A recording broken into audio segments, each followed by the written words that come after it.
Secure your tinfoil hats, buckle down tight, and hold on loosely as we soar over the rocky tops of the La Platas on a Rocky Mountain high, get sucked into the vortex of the Four Corners, and settle down snugly at mile marker 420 in colorful Colorado. It is Sunday, August 16th. Monday, August 17th, for those of you across the pond and beyond. Welcome to We Are Paradox Media's Late Night in the Rockies. I'm so glad you guys could join us this evening. I'm your host, TessaTNT, and I hope you guys have been having an awesome weekend so far. It's been really hot and humid here this weekend. Rain clouds kind of floating over, but nothing really dropping on us. But right now we are live on Spreaker.com under We Are Paradox Media. You can also find us on Twitter, Spotify, Apple Podcasts, Google Podcasts, iTunes, iHeartRadio, CastBox, Tumblr, SoundCloud, TuneIn, Radio Deezer, as well as Podcast Addict.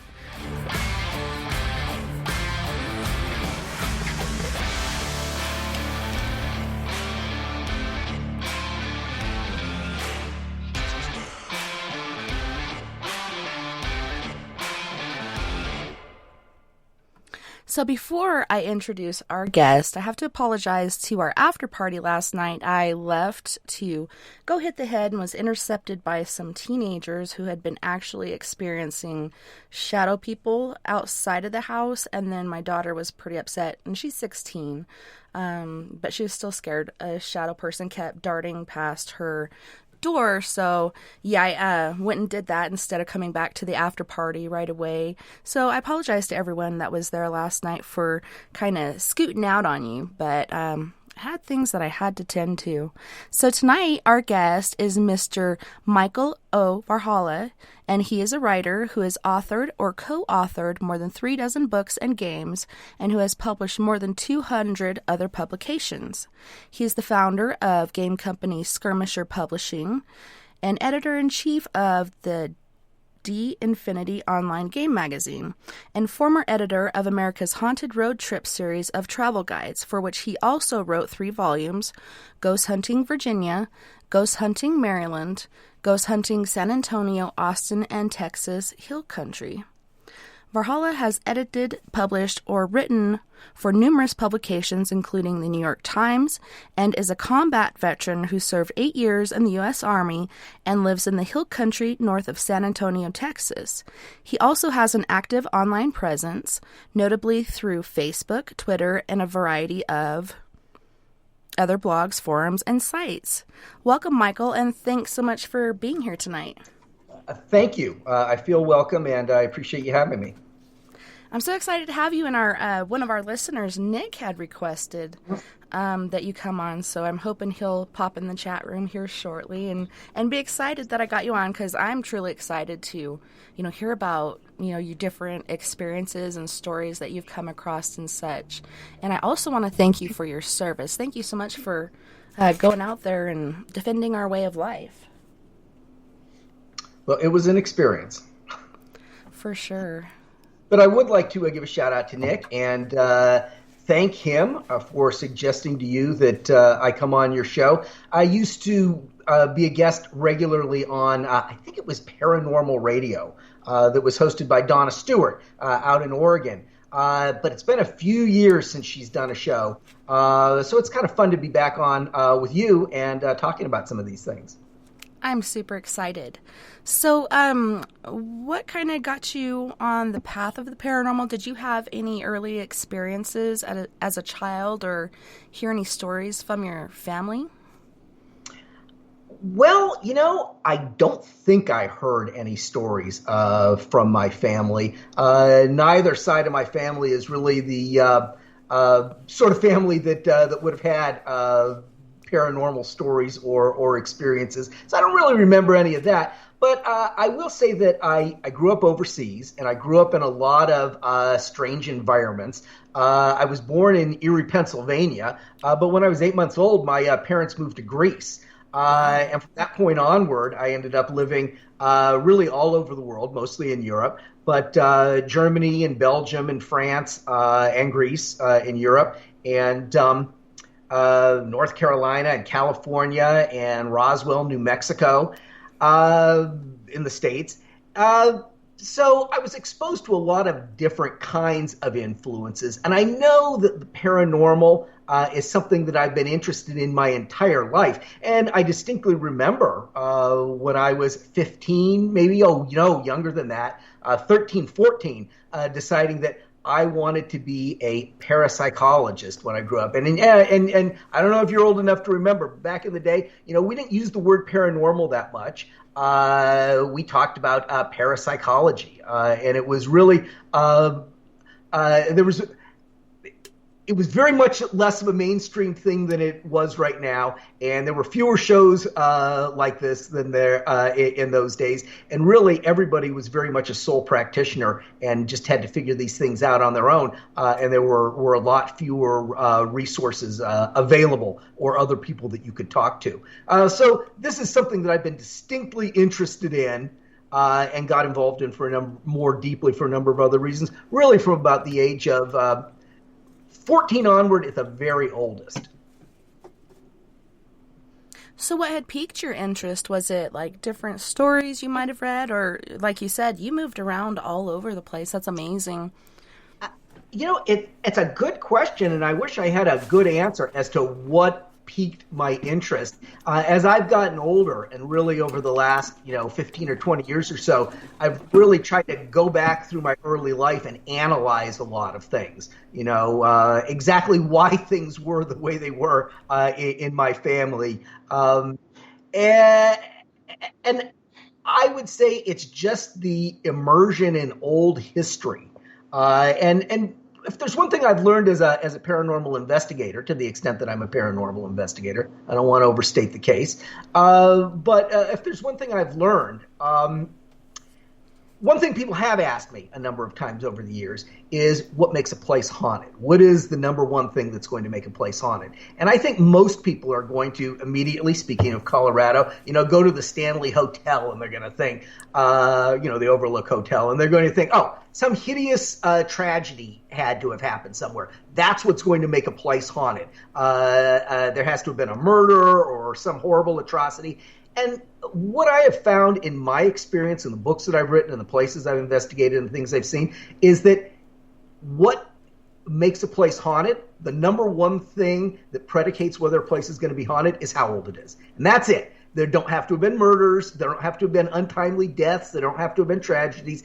If it's old, it's going to have ghost stories associated with it, and it's more likely to be haunted regardless of what activities have happened there. So if I had to try to analyze myself and figure out what led me to be interested in this stuff, it probably is just being in so many old places, being in really, I mean, as a child and on the top of Iron Age hill forts or in medieval castles or on the Normandy battlefield when I was 7, just being in places that had so much human experience and were so old and have had such a continuity of history and a spiritual history too. Not even just a normal human history. For example, if you go to any church in Germany today, if you go to an old Lutheran church in Germany and you do some investigation, you'll realize that 300 years ago it wasn't an old Lutheran church. It was an old Catholic church that ended up becoming Lutheran after the Reformation and the 30 Years' War. And if you do some more research beyond that, you'll realize that it was an ancient Christian church that was founded by Roman legionaries who were stationed there. And if you go back further than that, you'll find out that it was actually a Roman pagan temple early on. And then you go back further than that, and this is all verifiable stuff that you can find. You find that any given modern Catholic or Lutheran church today is actually also an archaeological site for Iron Age, Bronze Age, and Neolithic Stone Age worship centers. So you have places in Europe today where people are worshiping where actually human beings have worshipped continuously for 10,000 years in exactly the same spot. The spot hasn't changed. All that's changed is the spiritual tradition that they're adhering to. So I think being exposed to things like that and then being a product of an American culture where that is very divergent from our own experience, that probably has stimulated a lot of the kind of interest, because not every European is interested in the paranormal, and I suspect being sort of a product of two cultures and moving back and forth between them is probably the thing that has sort of sparked a lot of this interest and affinity for this in me. What caused you guys to move around so much? Was either of your parents in the military, or was there something else going on? My dad was in the Army. So we moved to Greece. I was born in 1966. We moved to Greece in 1967, and were there for 2.5 years. So he was stationed there with the Army. And that, is pretty much what kept us moving around. I ended up in Colorado for a couple of years back in the 1980s, and then I went in the Army. And that's what took me away from Colorado. And then after I got out of the Army, I came back for another year. So I've got that Colorado connection as well. But yeah, I moved around with my family because my dad was in the Army, and then I moved around a bit because I was in the Army. And then after I got out of the Army, I came back to Colorado. I spent a year at Metropolitan State College, which I guess is now Metropolitan State University in downtown Denver. Denver's a great city. I will not diss Denver at all. But at some point I realized that I could spend my GI Bill money anywhere, and decided to spend it in Paris. Not Paris, Texas, but Paris, France, instead of Denver. And I moved to Paris for a couple of years. And that certainly, two big things happened in Paris. One, if anything, my interest in history and the paranormal was really enhanced. And two, and that's where I really started writing. I had my first pieces published and decided that I wanted to be a journalist and a writer while I was living in Paris. So whatever happened with the parapsychology thing, did you just decide, nah, that's not my cup of tea? I mean, I found interest in that because I'm like, okay, this is what I really love doing, is the paranormal. It's been a big part of my life throughout my whole life, and, just ended up doing it outwardly instead of being in the paranormal closet in 2012. But I can't seem to find a place nearby. I found some overseas, like you said, in Europe and stuff. And then somebody said there is some schools, I think, on the East Coast that might cover that. But, I mean, that would be awesome to have that, as well as being in the paranormal field, some sort of good educational backup going on there. Well, when I started going to college, that was my intent. So I enrolled in college in 1987 at Metropolitan State College. And you don't really have a major your first year. But to the extent that I had a major, to the extent that I was aspiring to have a major, it was psychology. So I was planning on getting a degree in psychology, and then a master's degree in whatever, and finally a doctorate in parapsychology. So that was sort of my plan at the time. When I moved to Paris, I took advantage of an opportunity that I wouldn't have had anywhere else, and that was to become a European Cultural Studies major. So I really did have a major in Paris, and it was European Cultural Studies, and that was, European art history and literature and history and philosophy. But that allowed me to take my art history classes at the Louvre. So it was a good experience, and I sort of, as I got drawn, you can only do so much with your life. You can only do so many different things. So I got drawn into writing, and I really lost interest to a great extent in psychology and parapsychology. But then several years later, as a writer, ended up gravitating back toward the America's Haunted Road Trip series and writing a number of titles for it, and then taking over as its editor for a few years. That's amazing. Man, I can't imagine all those experiences you've had. But you did find your purpose that you wanted to do, and it's kind of funny how it went in that circle. Yeah. So, I want to know about, like, your paranormal experiences. When you were in the military, did you experience anything odd? I mean, I've heard a few stories, and I've experienced things when I was in the military, but I'm always curious of other people's stories and if they did experience anything. You were Navy or Marine? Marines. Okay, I figured it was one or the other. So, because you say hit the head. Yeah. So that's a Navy or a Marine thing for sure. So I picked up on that. Well, You know what? That's a funny question, and the answer I'm going to give you is not meant to be flip in any way. When I was in the Army, I was an Army infantryman, and I suffered from a lot of sleep deprivation, much of it self-imposed, and a lot of alcohol abuse. So I cannot necessarily sort out what was real and what was paranormal and what was just something that I may or may not have really experienced. I know when we were in field exercises, for example, and I'd gone 72 hours without sleep, that I would hear voices in the woods around me. Were those the voices of ghosts to whom I had become more receptive because of the condition I was in? Or was I just hallucinating? I don't know. So I don't know. I don't know if I experienced paranormal things when I was in the Army. It's not a good environment to necessarily be trying to experiment with those sorts of things. I traveled as much as I could. I spent a lot of time by myself because I didn't like being in the barracks. And I to this day, the older I get, the more I like just spending time by myself. So what was a great experience I had when I was in the Army? One weekend, I was stationed in Stuttgart in what was formerly West Germany. And one weekend I got on a train and I went to Nuremberg, which is a medieval city that has had the original medieval walls rebuilt around it. And I spent a couple of days staying in the youth hostel, which was in the Emperor's, the Holy Roman Emperor's old stables, is now converted into a youth hostel in Nuremberg. And I spent a couple of days just exploring the city on my own. So what I actually, I don't have any specific memories of paranormal experiences, but I know that a lot of the things that I've experienced and done and the places I've gone are the sorts of places that, encourage that sort of thing.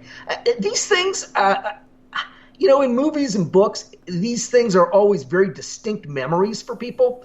And a lot of it sort of fades into a kind of pastiche for me, and not all of it is quite as distinct. That probably sounds terrible to some people, but, you look back over a course of 40 years and whether something was truly a paranormal experience or not is not always as clear as I think a lot of people who haven't experienced these things might think. They're not always terrifying. They're not always distinct. They're not always clear. Yeah, I don't know if you heard that. I just heard 3 church bells ring in succession. I'm like, where the heck did that come from? I'm right next door to the Mormon church, and right next to that is the Baptist church, but neither one of them have bells on them, so that was strange. Oh, that is strange. I'm like, where the hell did that come from? From this little portal here. But yeah, it just seems like in Europe it's so much older as far as Americans and so on and so forth. There's so much history there, and it seems like you said, layers upon layers upon layers. Sometimes it's different churches in the same building. Sometimes it's actual layers on top of old cities that people didn't even realize. It's just insane. Exactly. Yeah. I mean, one of my cooler experiences that I had when I was in Paris was the opportunity to visit the Paris Catacombs. And anybody who goes to Paris can take a tour, assuming, the tour guides aren't on strike or the government hasn't shut down. Last time I was in Paris and tried to take the Catacombs tour, something was going on and you couldn't actually take it. But I'm a big fan of going off the beaten path. And being able to go into the areas of the catacombs that are not open to the public, and to actually crawl through passageways that are only 3 feet. There's 3 feet of clearance in them because you're crawling across 5 or 6 foot deep of human bones. That there's a lot of spiritual activities in places like that. And actually, one of the creepier things that happened to me when I was in the catacombs was that I was with a group of, I think they were like high school kids, who were doing a lot of mapping and exploration. And at one point, they had some stuff they had to do, some work they had to do. And I ended up laying down on this marble funerary slab in this underground chamber, 60 feet beneath the streets of Paris. And I ended up passing out. And, you know, a lot of times when you wake up somewhere, even a motel room, you have this sense of disorientation. You know, you don't know where am you are. I? So I woke up and I was in an underground chamber laying on a funeral slab, so, you know, like a sarcophagus, surrounded by burning candles. And it took me a few seconds to realize I wasn't in hell or whatever. Being sacrificed somewhere? Like, Being what the sacrificed hell somewhere. is going on? That was an issue. I mean, you had to be careful crawling around in the catacombs. In those days, late 80s, early 90s, and I don't know what the situation is today. I know the situation is such that there's movies about raves in the catacombs. That kind of crap wasn't going on 30 years ago.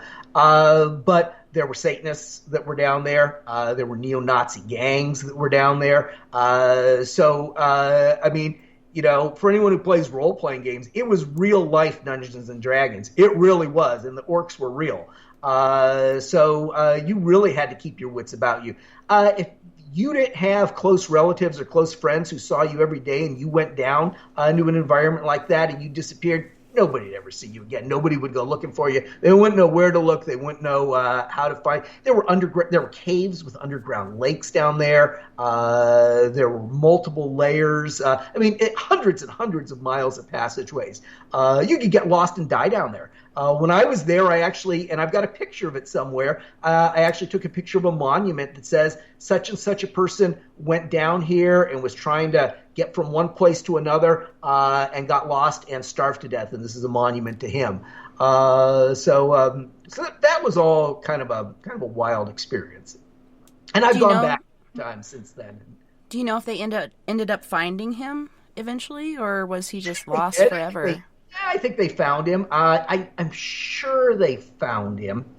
If I'm remembering correctly, and forgive me if I have this wrong and somebody knows otherwise, but I think he was like a steward for a household, like a manager for a rich person's city estate, and had he gone down to sneak into somebody else's wine cellar and steal wine? A body was found and was identified by the ring of keys he had on him because he was the steward for the household and had the keys for the household.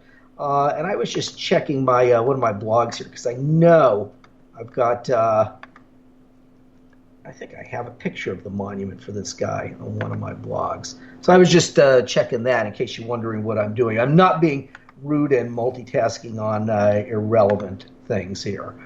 Well, I would love to go and check out the catacombs there and in Italy and other places, just because of the history and, the paranormal aspect of it. But I've seen different videos, I don't know if you have, where this one certain guy was down there by himself, which I don't understand why anybody would go do anything like this by themselves. You did.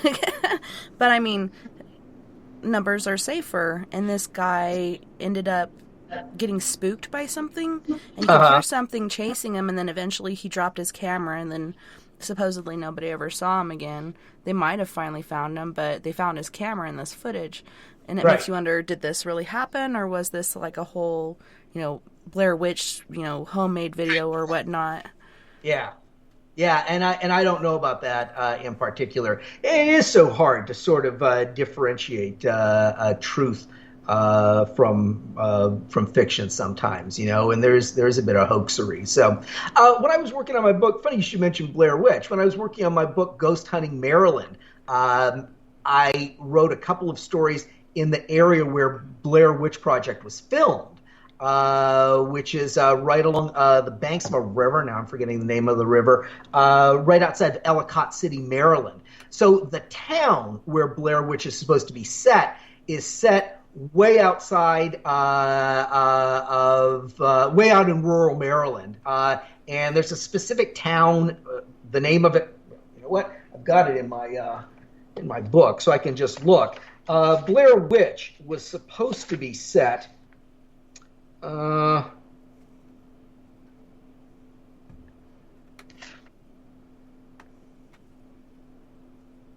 a town somewhere, Burkittsville. Blair Witch was supposed to be set in Burkittsville, but it was actually filmed just outside of Ellicott City.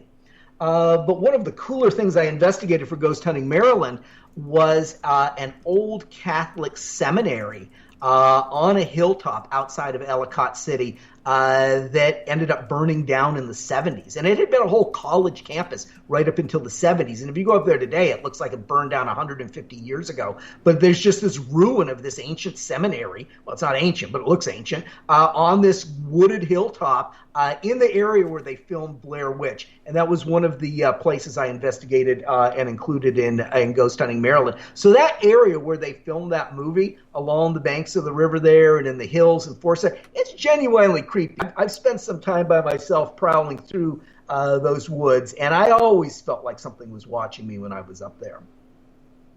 Now, I didn't get any hits when I was there, as paranormal investigators would say, or as ghost hunters would say. I didn't end up getting any weird recordings or anomalies in my photos. I was looking, but it felt like a haunted area. Probably had more hair standing up on the back of my neck there than just about anywhere.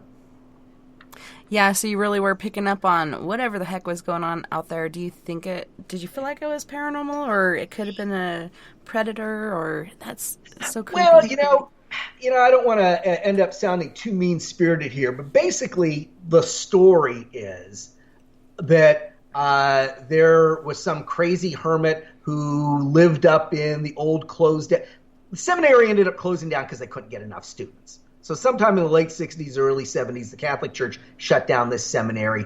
And the rumor was there was this crazy guy up there and that there was satanic worship going on and all sorts of, typical stories, the stories you're going to hear in any small town.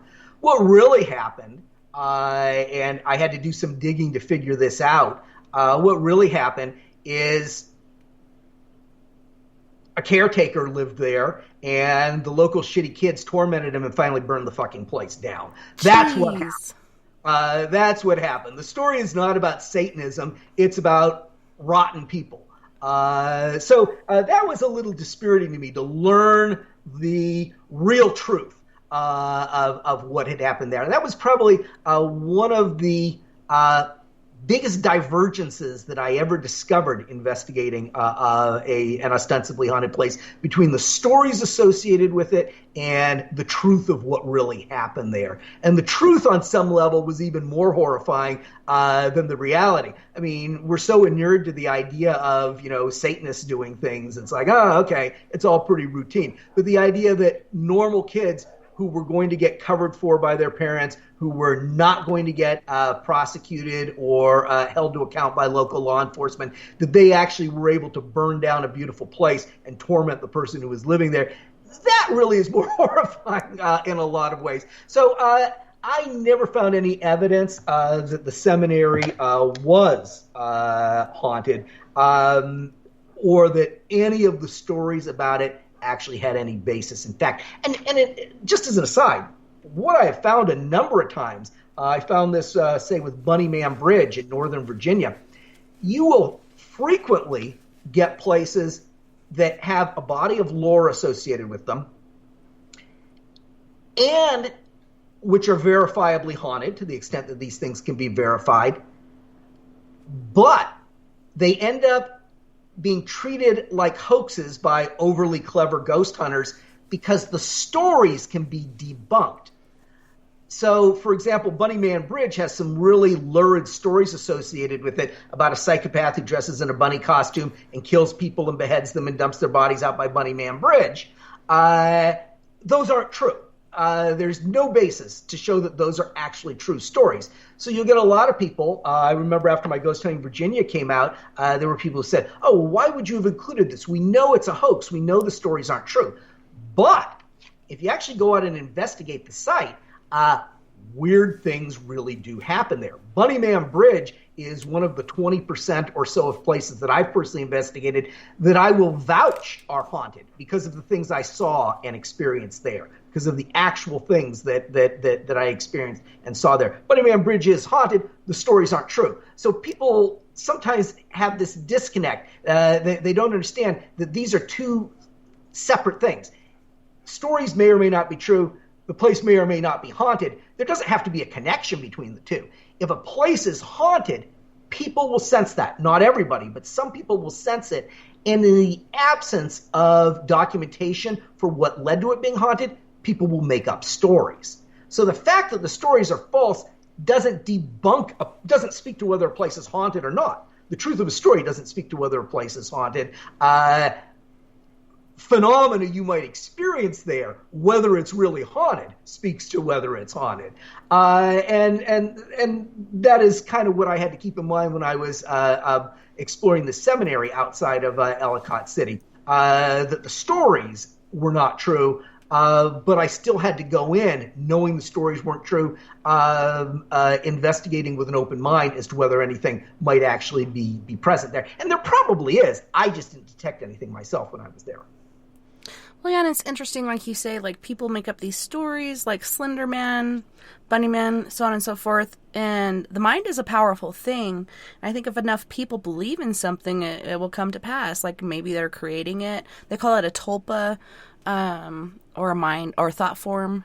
So it's very interesting, like, and you said it could start off haunted, but they have no story, so they kind of make up their own lore, and then, lo and behold, stuff continues or starts to happen. So did you experience anything there? You said there was activity. At the seminary, no. I didn't experience anything, and I didn't actually pick up anything in my photographs or my recordings. But I was in the woods on this hilltop wandering through these ruins, and it felt like I was being watched the whole time. But that doesn't prove anything. It doesn't even necessarily suggest anything except that I was by myself in the woods. Yeah. And I was being watched. I could have been anything could have been watching me. It wouldn't have necessarily been anything, paranormal. And I'm a big fan of the concept of corroborating evidence. If I go into a place like Bunnyman Bridge and all the hair stands up on the back of my neck, that doesn't mean the place is haunted. You're just creeped. But it suggests that I might be responding to something. If I also have got my recorder running and I end up getting some sort of, EVP, I get some sort of sound phenomena on my recording, and it just happens to be at the same time that all the hair stood up on the back of my neck, then to me that's a multiple. This isn't 2 points anymore. This is now 3 or 4 points. It's an exponential thing. They're multiples. Force multipliers, we would have said in the military. If while my recorder's running, I get an EVP, and the hair is standing up on my neck, and I get an orb in a picture at the same time, I'm getting a visual anomaly, I'm getting an audio anomaly, and I'm actually personally experiencing something. If all three of those things are happening at one time, then I'll give that some credence. I'll say, okay, I this might have been a dust mote if I hadn't also heard a weird voice, and if I also hadn't been responding to the presence of something. So any one thing has less weight, much less weight, than 2 or 3 things not added together, but multiplied together. So I have 2 different questions. I'm trying not to forget. For the Bunnyman Bridge, when you were there and you were talking about the hair raising up and getting an EVP, did you catch an EVP? And if so, what was it? Was it like a anomalous sound or speech, or what did you get? The sounds, I don't remember what they were. Nothing that I could end up deciphering. But what I ended up getting there that just terrified me, and it really scared my wife too, because I showed it to her as soon as I got home. What really was spooky there, 2 things. One, we got a lot of very, very distinct orbs. And, I don't even talk to ghost hunters about orbs, because I don't give a damn what they think about them. Because when you talk to ghost hunters, and the first time somebody says to me, we do not consider orbs to be evidence of haunting, all they're doing is repeating something they heard on a television show. So they want to feel cool. It's like calling the police 5-0. You're just trying to feel cool and aggrandize yourself. So once somebody repeats something as a statement of a profession of their approach to something that's just something they heard on television, then I'm not interested in what they have to say about anything. I'm not, because they're just a television watcher, and I don't need to. I'm a semi-professional. I write about these things. I make to some extent a living at this, so I don't need to talk to people who just watch TV for fun. I know for a fact that orbs are evidence of something because I take 10,000 photographs a year under all conditions and all sorts of places. And for the most part, orbs only turn up in places that have a reputation for being haunted or for which I have other evidence that they are haunted. So to me, sure, some of them could be dust motes. But I can tell the difference between a dust mote and something like I was getting at Bunnyman Bridge, which were blue-green, not dust motes, but blue-green masses that look like amoebas. And I've gotten this any number of times in any number of places. Something that looks like an amoeba with a nucleus almost, with a hard center. We got several of those at Bunnyman Bridge. But the most horrifying thing, the thing that really upset me, was I took a series of shots into the tunnel itself, at the mouth of the tunnel. And two of the images ended up having floating 10 or 12 feet off the ground a round white orb. And one of them had some sort of modeling, and when you zoom in on it, it's a face. Yes, so I was going to ask you that. Orb with a mustached face floating 10 feet off the ground in the mouth of this tunnel. So that was the kind of stuff I was getting at Bunnyman Bridge. That was really creeping me out. So I researched out the stories about the psychopath and the bunny costume. Actually, the research was easy because there was a Fairfax County, Virginia librarian. I didn't even research it. I just read his study on it. This librarian had learned about this legend, and he'd actually put a lot of research into whether in the 1920s or 1930s or 1940s any of this incident about the psychopath and the bunny costume happened. And he really came to the determination that no, this was not a thing. So he debunked the story very, very effectively. But as I noted, once I went out there and investigated the site myself, not just alone, I don't always do these things alone. My friend Jeff Weber, who's a good friend of mine for about the last 25 years, he went out there and investigated that particular site with me. And so I've got somebody also who experienced a lot of the weird stuff.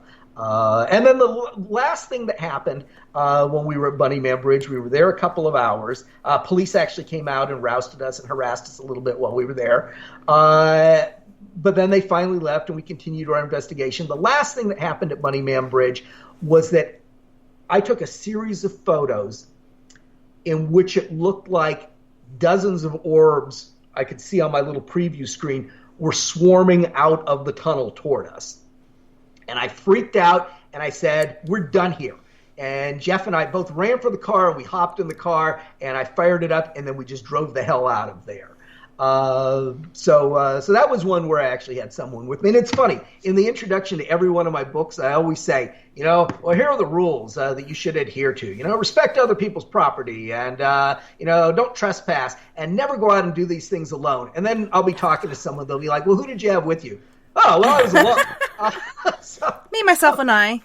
I always tell people, don't do this stuff alone. You're out there, you're just going to freaking disappear. But 50% of the time, when I end up in some weird-ass place, it's by myself.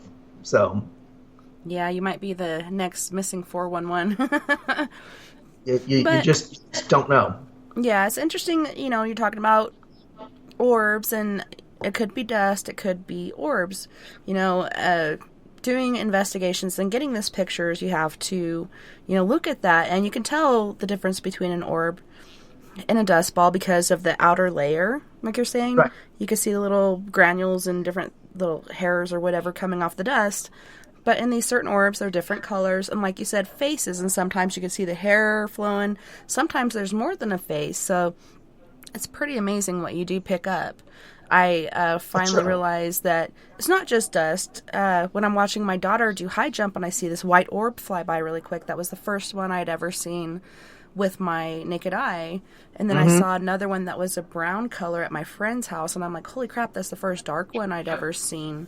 And then investigated that. I've never seen any of this with my naked eye. I'm only ever pick up on them in, I'm not a sensitive, I'm not a medium, I'm not a psychic. I don't ever hear the phenomena that I've gotten actual voices. I've actually been able to make out questions on recordings that I've done, and I have gotten orbs, and I've gotten the classic full frontal apparition on one occasion in some photos that I took at a place in New Orleans, at Jackson Square in New Orleans. I ended up getting a full horrifying apparition, but I've never that I know of actually seen any of these things. I mean, you see things out of the corner of your eye, your shadow people that you were talking about before. Maybe I've seen a ghost. Maybe I've seen some of these things. When I say that I've caught these things, I've captured them mostly using digital photography, and I used to use an old cassette recorder, micro cassette, and now I use digital recorder. So, have you seen any differences in the two media, the digital as opposed to the old tape recordings, or film versus digital? I have not. I've gotten. I don't get a lot of EVPs. I've gotten a few, and the most profound one I ever got was on tape. So I don't know. There are people who probably are more experienced with this than I am. People who would swear by one versus the other. I haven't found analog tape versus digital audio to have any difference in them at all between as to whether I get an EVP or not. I found that digital photography produces results more than regular analog photography, but maybe I think that because I shifted over to digital, by 2002, and most of what I've done for this sort of thing has been digital. So just naturally, I shifted over to digital almost 20 years ago for camera. I shifted over to digital for audio only 10 years ago. So I have more basis for comparison with an audio recorder and can tell you they're both about the same.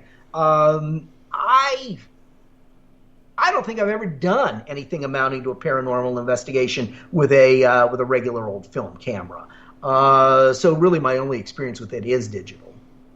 Yeah, I think it'd be interesting to use all the different media, like the film and digital and tape and digital recorder as well, to see what you do get and if you do pick up any differences. It seems like the newer digital seems to try to clean it up a lot more than the old tape recordings, so you might catch more, unless you really have like some sort of sound app on your computer or whatnot that can get rid of the background noise, so on and so forth, and boost these different sounds that the ear generally doesn't hear.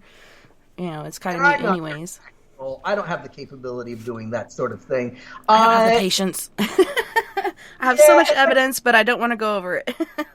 and the fact of the matter is, the truth is that I am a paranormal investigator in that I do paranormal investigation. But I'm not particularly sophisticated. A lot of the tools that I'm using are the same tools that I just use as a journalist. And I just don't have the capabilities or the wherewithal. You're right. It would be ideal to go into a situation where you were using a film camera and a digital camera side by side and taking the same photos, ideally getting some hits, and then being able to compare the two. Go in with digital and tape recording and be able to record with both and see if there's any deviation. I'm a writer. I write about things. So to a great extent, what I'm writing about even in my books is the results of an investigation for a group that I accompanied. So I'll accompany a group, and when I write a chapter for one of my books, what am I writing about? I'm writing about the real world history of the place. And that's usually about a third of it. And I think that's very important. And I remember before I was the editor of the series, my editors did not like that. They did not like that I focused on the history so much. And I used to joke, I could do a book that had 20 chapters, everyone shot in an empty parking lot. And if I could show all these stupid bells and whistles going off on all this asinine electronic equipment, that would be all you cared about. And it was half true. They were the series before I took it over was really geared toward ghost hunters. But the truth is there aren't that many hardcore TV quality ghost hunters out there. Most people who are interested in these things are just normal people who are interested in the history of a place and also in the paranormal history.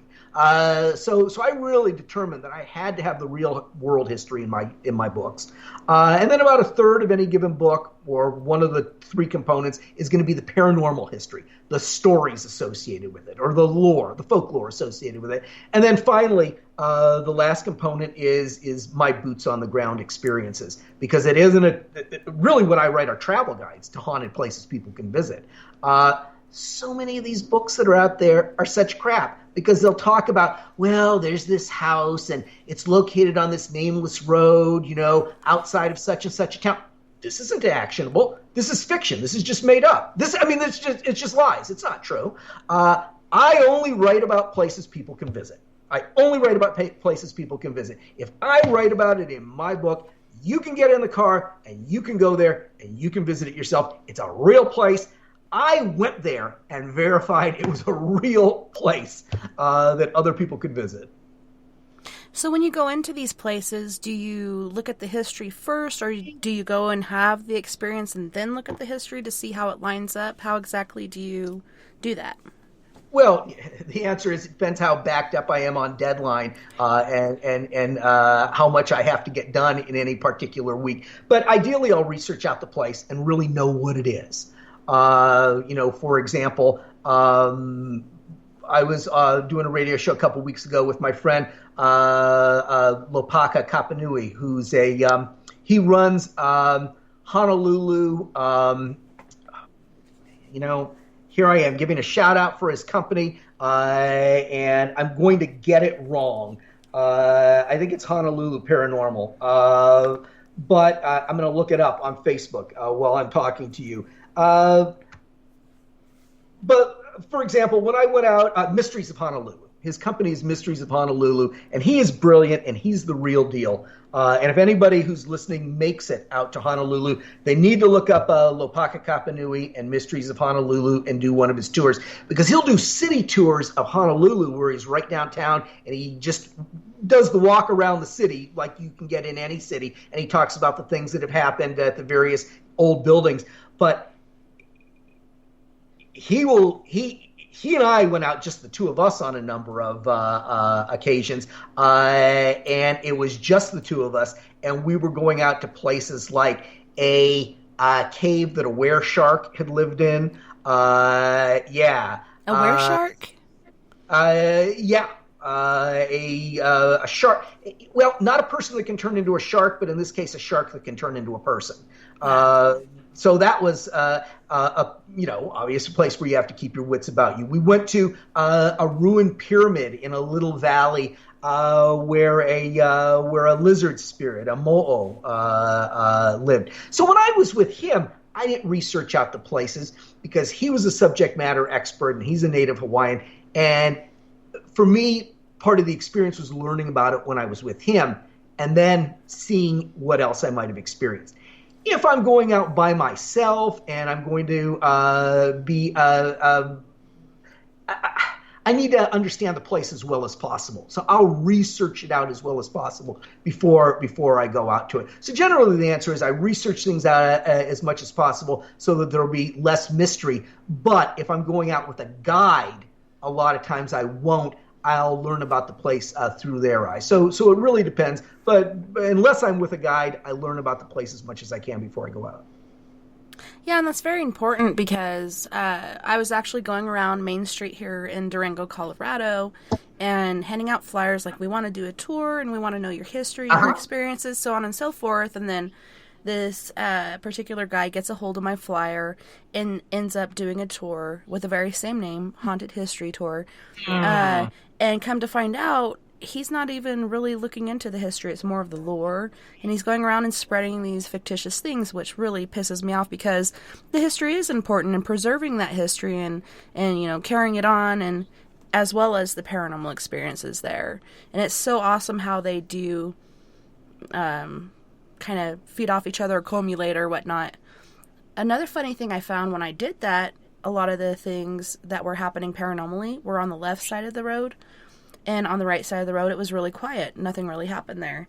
And come to find out, back in the 1800s when they first built this city, it started off as Animas City north, and then once the railroad came in, they made it Durango. But on the left side of the road, there's brothels, speakeasies, so on and so forth. So if you were on the left side of the road, you were up to no good. If you were on the right side, you were just taking care of business, like going to the bank or the paint store, so on and so forth. So it's so interesting how that does line up, all the seediness and the wrong side of the tracks. Yeah. Even though they're on the same side of the track, but still, yeah. It was just really interesting to find. But people do make stuff up. Well, they do, or they just don't do any effort at all. I did for Ghost Hunting Maryland, I did a haunted pub crawl through this really old district of Baltimore. And it was the district that Edgar Allan Poe used to wander around and drink in. And they did a really good job, because you would hop around to every one of these bars and you would get a drink, and they would tell about the thing that had happened there. The old sea captain who had beaten a prostitute to death, and now her spirit can be seen haunting such and such a room. So it was all really sordid, and it was really well done. But several years ago, I ended up doing a haunted pub crawl in Houston, and we would go to a place, and the guy would be like, well, this is haunted. Get yourself a drink. We'll be here in 20 minutes. And I was like, well, I brought all these people along here. This is an organized event. Why don't you tell us the ghost stories associated with this place? And you realized that's not what that tour was all about. And it ended up being pretty unsatisfactory, because it didn't actually tap into any of the stories associated with the place. The history is relevant. The history is relevant to the haunted history.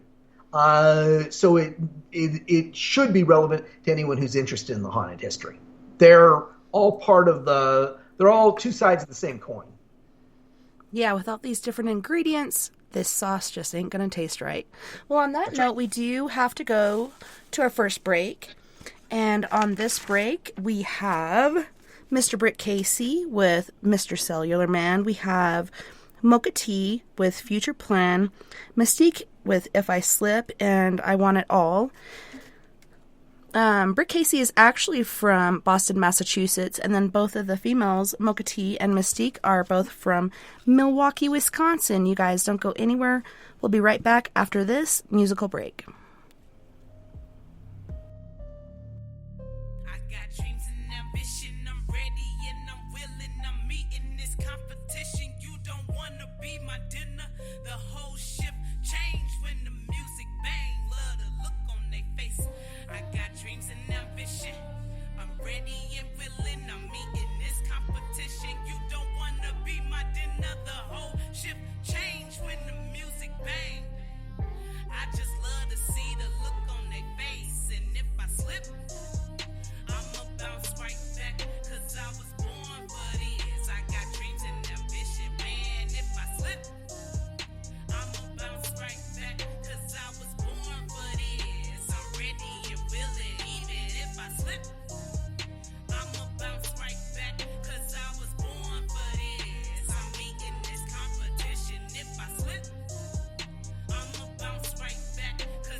keep score. I go crazy on the beat, tell spaz to keep it low.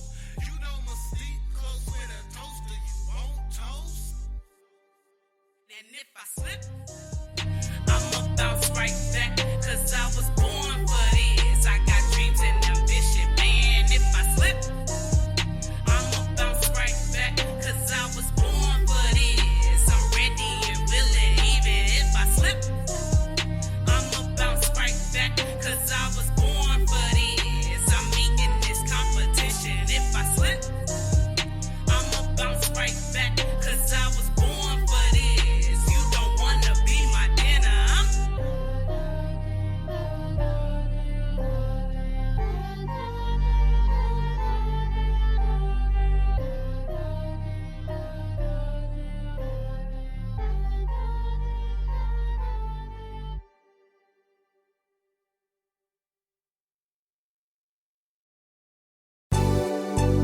Hello?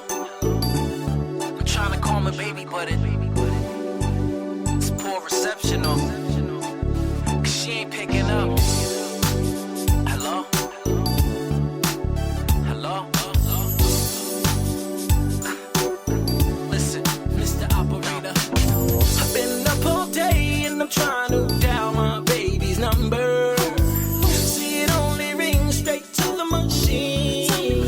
617. Now I know something must be wrong with this cell phone, cause my baby knows she wouldn't hang up on me. So tell me what's going on. Now see, most of the time phone only ring twice. How you doing, boo? Cool, how's your date? Nice. Now she ain't picking up, plus a text her. Put her to your plane, she's the one to get next to. It's not just the way, it's all day with affection. I'm hoping this detection is poor reception. Straight to the machine, mean it's like clicking my car, get connected quick. I'm saying, hey, Mr. Cellular Phone Man, I see there's something wrong with my line. I try to dial my baby's number, but get click every time. Mr. Cellular Phone Man, I see there's something wrong with my line. I try to dial my baby's number, but get click every time. Why she ain't picking up, yo? I see the phone rings quite a few times before any answer.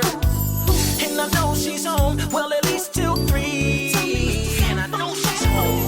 No, I don't mean to be any bother operator, but could you just check and connect this call for me? Cause I know she's home. Now see, the first time I call, I'm like, maybe she working. And the second time I call, I'm like, little bit hurting. But the third time I call, I'm like, going berserk. And now half a day gone, can't get her on the horn. Usually in the morning, maybe it's something wrong. I mean, she wouldn't take this long to call back. See, we tight like that, she's supposed to be mine. So could you please try it one more time? Hey, Mr. Cellular Phone Man, I see there's something wrong with my line. I try to dial my baby's number, but get click every time. Mr. Cellular Phone Man, I see there's something wrong with my line. I try to dial my baby's number, but get click every time. Why she ain't picking up, yo? For some reason, it's like she ain't home. Just wanna get my baby on the phone. Now I know that she's there all alone. So can you please hook up my cellular phone? Hey, Mr. Cellular Phone Man, I see there's something wrong with my line. I try to dial my baby's number, but get click every time. Mr. Cellular Phone Man, I see something wrong with my line. I try to dial my baby's number, but get click every time. Mr. Cellular Phone Man, I see there's something wrong with my line. I try to dial my baby's number, but get click every time. Mr. Cellular Phone Man, I see there's something wrong with my line. I try to dial my baby's number, but get click every time. Why she ain't picking up, yo?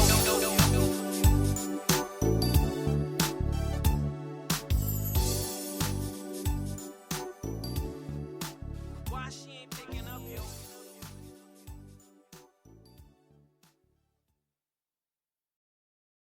Boca T, let's get it. Future plan is to get you, boy. You all that I think about when I get you. I'ma treat you right, keep you close to my heart. Future plan is to get you, boy. You all that I think about when I get you. I'ma treat you right, keep you close to my heart. Future plan is to get you, boy. You all that I think about when I get you. I'ma treat you right, keep you close to my heart. Future plan is to get you, boy. You all that I think about when I get you. I'ma treat you right, keep you close to my heart.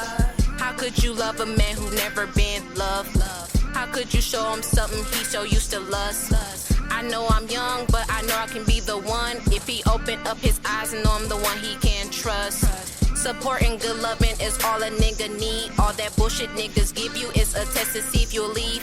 And if you leave, you are not a strong queen. Cause a queen will stay still, pray and be there for her king. Future plan is to get you, boy. You all that I think about when I get you. I'ma treat you right, keep you close to my heart. Future plan is to get you, boy. You all that I think about when I get you. I'ma treat you right, keep you close to my heart. Future plan is to get you, boy. You all that I think about when I get you. I'ma treat you right, keep you close to my heart. Future plan is to get you, boy. You all that I think about when I get you. I'ma treat you right, keep you close to my heart. I love the way he carry himself, I love his swagger. He had me at happily ever after. No fairy tale, this man I really wanna capture. A peek at you, got my heart beating faster. No road runner, but you got my mind racing. Still can call you up and don't know what to say. My friends might say I'm dumb, my friends might say I'm stupid. Then again, why take advice from single women? Future plan is to get you, boy. You all that I think about when I get you. I'ma treat you right, keep you close to my heart. Future plan is to get you, boy. You all that I think about when I get you. I'ma treat you right, keep you close to my heart. Future plan is to get you, boy. You all that I think about when I get you. I'ma treat you right, keep you close to my heart. Future plan is to get you, boy. You all that I think about when I get you. I'ma treat you right, keep you close to my heart. Let's create a kingdom and have a Prince Wednesday. Build an empire, a dream I desire. Like Candy Crush on the Monday. Got butterflies feeling funny. Blunt out the blunt, can't get no higher. Like a fiend who needs sexual healing. Boy, bless me with that business. You're my teacher, you get my undivided attention. Boy, would you come my way and answer a simple question?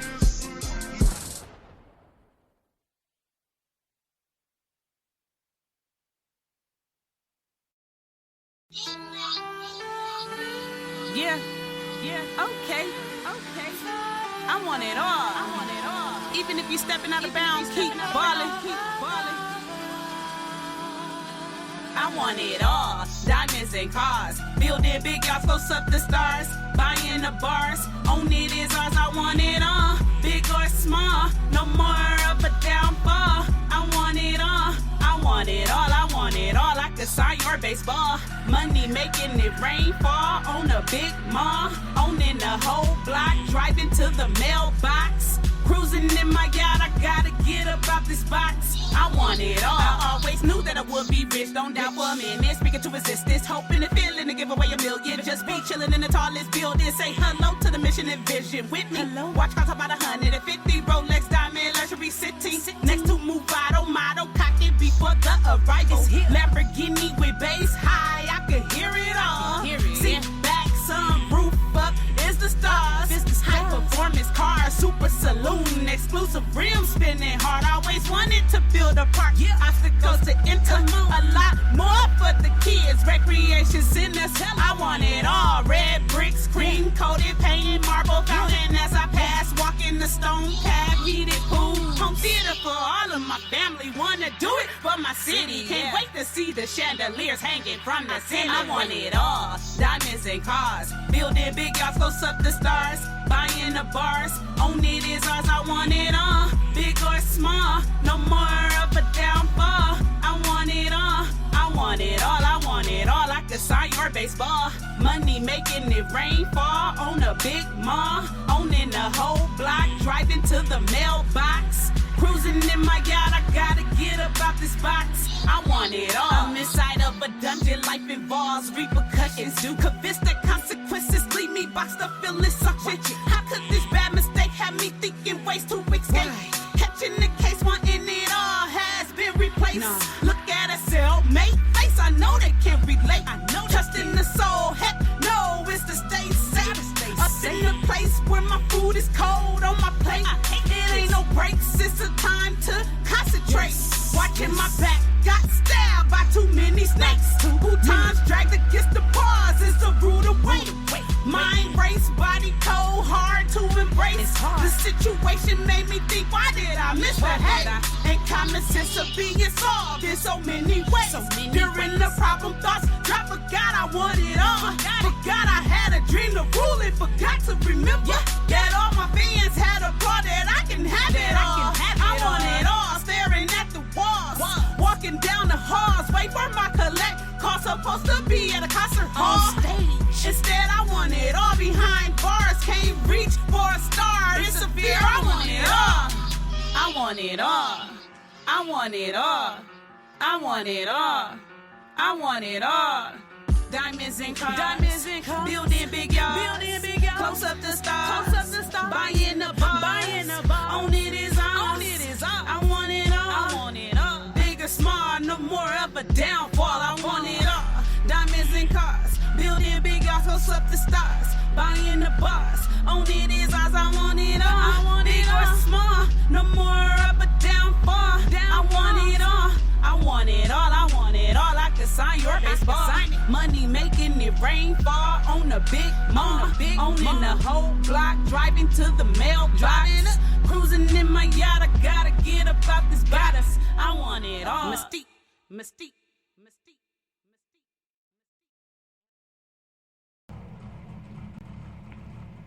Welcome back, and thanks so much for joining us tonight on We Are Paradox Media's Late Night in the Rockies. Tonight we are joined by Michael O. Varhola, and oh my gosh, I hope I'm not butchering your last name. Am I pronouncing it right? Are you butchering it? No, you're not butchering it. It's Varhola, but you know Varhola. What? It's just fun. I don't get offended easily, so... Yeah, no disrespect, but yeah, I just wanted to know, and I forgot to ask you that before the show, so I apologize. Don't worry about it. So I just shared on our We Are Paradox Media Facebook page the 2 pictures that you just sent me of Santorini, Greece. Can you tell us a bit more about your experience and what exactly happened at this property? Yeah, I spent, back in 2014, I spent 10 days on the island of Santorini with my wife and a Scottish couple that are friends of ours, Richard and Laura Allen. And during the day, we were going around to archaeological sites and museums and tavernas and beaches. And then at night, I would break out on my own and I would go out and try to do some paranormal investigation. So this is at a picture, and I took a whole series of pictures, and I can do a post to one of my blogs if anybody's interested with a bunch of other images. But basically, these are pictures that I took at a graveyard as opposed to a cemetery, because it is the yard of graves at a little church located outside the village of Oya on the island of Santorini. And, you know, apropos of what we were talking about before the break, I didn't do any research about this cemetery in particular before I went there, because it was just something I sort of did off the cuff.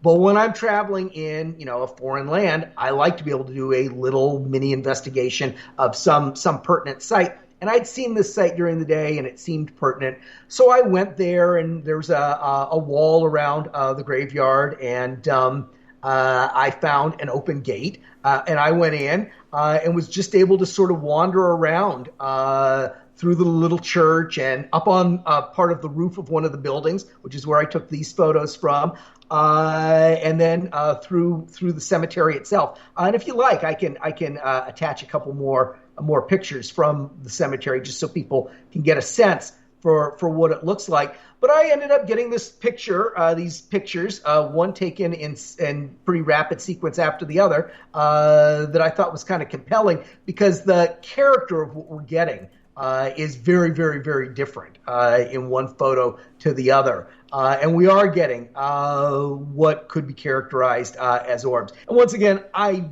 am not going to have a discussion with anybody about what is or isn't an orb. If somebody looks at this and they are seeing a dust motes, then that's fine. I'm not going to try to convince them otherwise. But what made this compelling is less what was in it than the fact that there was nothing in the one preceding it. The anomaly popped up and this happens. I took a series of shots at Muriel's, which is a restaurant in New Orleans, back in 2012. And this is where I got the closest thing to a full frontal apparition that I've ever seen. And I did a series of photos from the street down sort of an alleyway, a passageway leading further into the restaurant. And in a series of maybe 5 or 6 photos, there's nothing in the first 2 or 3. And then there is an image of a woman with a twisted face and just from the waist up in like the 3rd or 4th photo. And then there's nothing in the ones after that. So it's a very disturbing image. And it is one of the most profound images where you can really make out a high level of detail. But as much as anything, what strikes me is that I took these 5 or 6 images in rapid succession, and it's only the one where something has been captured, has allowed itself to be seen, or has inadvertently been seen. And once again, I'm not making the case that this proves anything. B, I'm not trying to convince anybody of anything. And this is one of the first things that I had to learn in this business. I'm not in the business of convincing people of things. I'm really not. And frankly, once somebody tells me they're a skeptic, I just never want to talk to them again. Well, I don't, and I'll tell you why. Because I am a skeptic, and I think it's healthy to be a skeptic. You don't want to just be gullible and believe that every time you hear a knocking on the wall, that there's a ghost there. You cannot be a paranormal investigator effectively and not be a skeptic. But I would say somewhere between 99 and 100% of the time when somebody tells me that they're a skeptic, I'm a skeptic, what they mean is, not that they're a skeptic, nothing you can show them will convince them that the paranormal world really exists. They're not a skeptic. They are a die-hard believer that these things cannot be true. And they don't know what the word skeptic means. I think it's important to be skeptical. It's important to look at things and say, oh, well, you know what? What I'm seeing here is not what I thought it was. I used to every night, and I'm going to tell you why it's important to be a skeptic and not be gullible.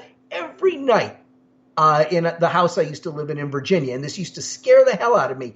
After the older woman who lived in the townhouse next door to her died, I used to hear her rocking chair creaking every night. Her house was empty, she was dead, and I heard her rocking chair creaking every night. It scared the hell out of me. I would sit in the living room working, and through the wall, I could hear her rocking chair creaking. And I used to tell my wife that, and she'd say, but she didn't have a rocking chair. There was no rocking chair. And I'd say, but damn it, I can see this. And one night, I got up and I went into the kitchen, and I realized what I'd been hearing was the frickin' ice maker. I had not been hearing a rocking chair next door. I'd been hearing the ice maker squeezing out little blocks of ice. And that was a very telling experience for me, because it really showed me you don't want to be gullible. You don't want to believe everything. You got to sort of run things down and figure out what's really going on there. So I am a skeptic, and maybe a little more gullible than the average person, but not overly so. But I do believe there are all sorts of things out there that we don't necessarily understand, and that bear some investigation. And when I get things like this image, it prompts me to realize I might not know exactly what's going on. Well, and it is hard to know sometimes. And like you said, it could be the building settling. It could be rats or mice or raccoons or whatever in the walls, because even, especially historic buildings, a friend of mine lived in a house, used to be a mansion, and they actually had walkways around every wall of the rooms. It was really kind of creepy. But I mean, things can get it up in there and make noise, or an ice machine, and you're like, oh my God, I swear to God, that's a rocking chair, when really it's an ice machine.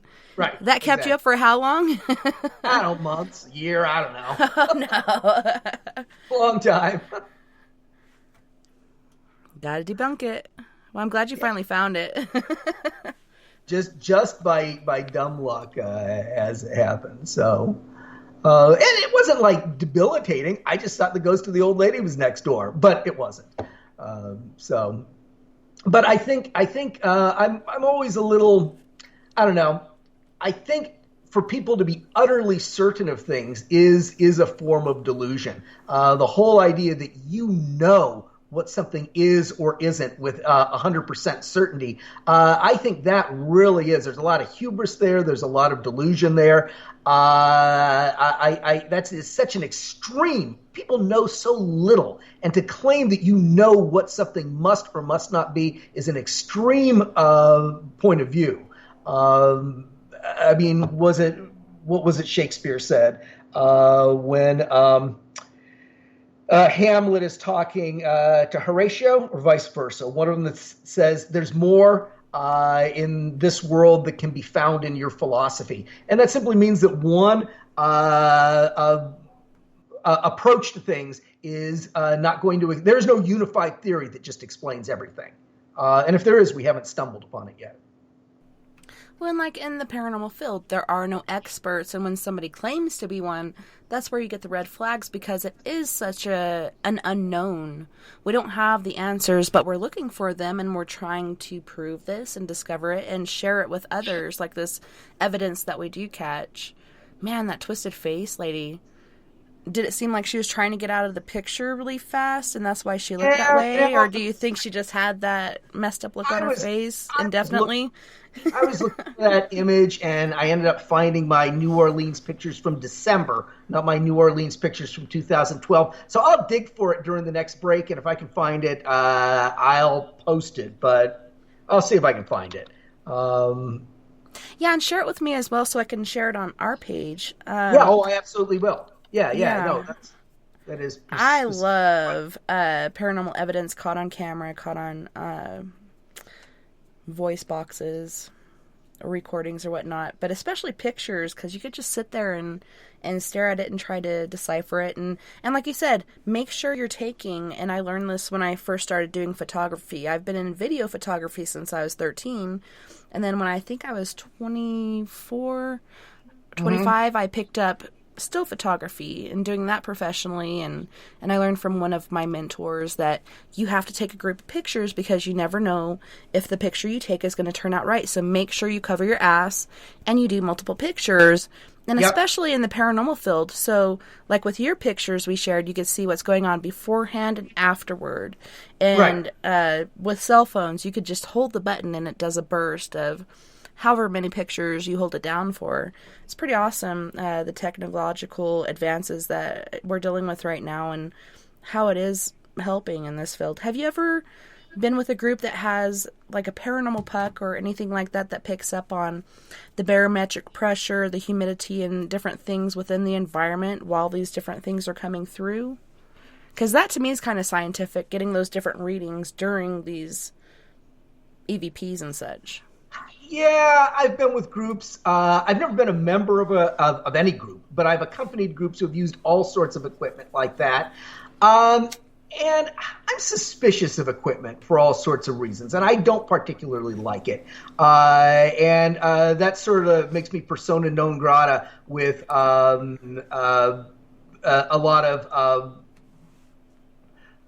traditional ghost hunters or modern ghost hunters.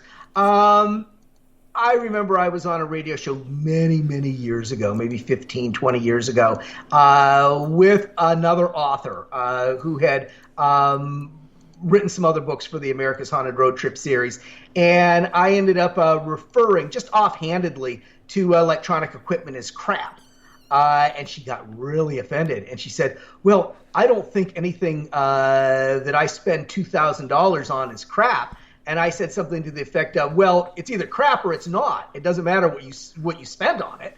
It doesn't matter how much you spend. And I think a lot of this stuff really is crap. I think the equipment will ultimately tell you what you want it to tell you. I think. I think that it's really open to a lot of interpretation and self-delusion. And sort of hand in hand with that, is something that we haven't referred to explicitly tonight, but we've been using the term paranormal investigation, paranormal investigator, and that's really my term of choice. Even though I wrote for a series of books called Ghost Hunting, Maryland, or the America's Haunted Road Trip series, which has ghost hunting in all the titles, I don't like the term ghost hunting. I really dislike. It's kind of like a predator or something, like you're preying upon the ghosts. Well, that I dislike. So I agree with you there. But the reason I was referring to just now is because it presumes that if there's an anomaly somewhere, that it's going to be a ghost. If you are a ghost hunter, what is it that you're going to find? Ghosts. If you're a ufologist, what are you going to find? You're going to find UFOs. If you're a paranormal investigator, then you are remaining open to the idea that something else could be there. When I was visiting sites with my friend Lopaka in Hawaii, when we would go to some spring or cave or ancient ruin, I was picking up a lot of what ghost hunters would call hits. I was getting very, very profound, bright orbs blazing out of the middle of rocks that were supposed to be guardian stones at the entryways to holy areas. And these are not ghosts. These are spirits of various sorts. They are not the spirits of things that were ever human. These are what we would call, in conventional parlance, non-human entities. So they were never ghosts. And for me to refer them to them as ghosts is very, very inaccurate. It's very misleading. This is why I don't like the term ghost hunter, because you see what you're expecting to see. And this is why I don't necessarily like the equipment. Like I said, have said before, and once again, people don't always like to hear this. Why do the Germans always lose wars? Why did they lose World War I? Why did they lose World War II? People are so enamored of the Germans. Yeah, they lost because they're too reliant on equipment. They had the best equipment in the entire world. German equipment in World War II was the best equipment in the entire world. You take a typical German tank and compare it to a typical American or Soviet tank, and the German tank is better. You can prove mathematically why the Germans won World War II, but we know they didn't. And that's because they were relying on crap. That's why they're relying on equipment. Flesh trumps steel every time. So I'm not saying people shouldn't use equipment if they know how to use it and they're comfortable with it. I'm not even saying that people shouldn't use equipment if they're just having fun. A lot of people are just going out there to do this and get a little bit of a kick. They're doing it instead of golfing. And if looking at stuff bounce up and down on a screen makes them happy, then I have no problem with them doing it. But as far as being legitimate paranormal investigation tools, I think you have to be very, very, very careful with these things. Yeah, I've been very apprehensive, even with cell phones. I think it was 2003 or whatever. I don't want a cell phone. I don't want to go in that realm. And then my husband bought me one for Christmas because he wanted to keep track of me, know where I'm at, and know that I'm safe, so on and so forth. I hated it at first, and then I was just like, wow, check out this thing. And it was one of those, face phones with the buttons and the antenna, which I had to replace the button with a bead because it broke off. And my daughter, who's now 16, was using it as a plunger to get the bottle out of the cup. And I'm like, oh my God, it's never going to work again. But these old school cell phones could go through hell and still work. It was amazing. Yeah, right. But that's the same with paranormal equipment. The very first thing I ever got was dowsing rods. And oh my gosh, I loved them so much. Like the way they worked. My granny taught me when I was little how to use like a hickory stick or an applewood stick to douse for water. And this is how it works and so on and so forth. And when I was, we went to Vegas and I went on my very first paranormal tour by another group and they had these dowsing rods and it was amazing, like the energy you could feel coming through it. And at one point, like I'm shaking because I'm trying to hold them up and it just feels like there's this weight trying to pull down on it. And so my muscles are going through the whole muscle fatigue thing. And she's like, everybody's like, you're shaking. Are you okay? And I'm like, yeah, it just like feels like there's such a weight on these. And it was at the corner of where this girl had went to go across the street and got hit by a horse and cart. and died. And so it was just intriguing, and just the energy, it makes them spin, and you're not moving, but these things are just going off, and then you ask them to open up, close. So for me, that was the opening for me to getting equipment. That was my very first piece and my favorite thing. And then you go on to other things like the digital dowser, which comes out with vowels and synonyms, so on and so forth, to make words, and a lot of times it doesn't make sense. K2, which everybody uses to pick up on energy. And then the ghost box. I have the SPB7 and the SPB11. I like the SPB7. And it's this little tiny thing, but it works way better than this other one because I think it has too much going on. And then you go on to the realm of apps. So I've tried several. When I first met the medium that's in our group, Mia, she showed up with the Ghost Radio, which is picking up different voices, and it was amazing. And I've been out with groups who have used those, and it's pretty freaking creepy.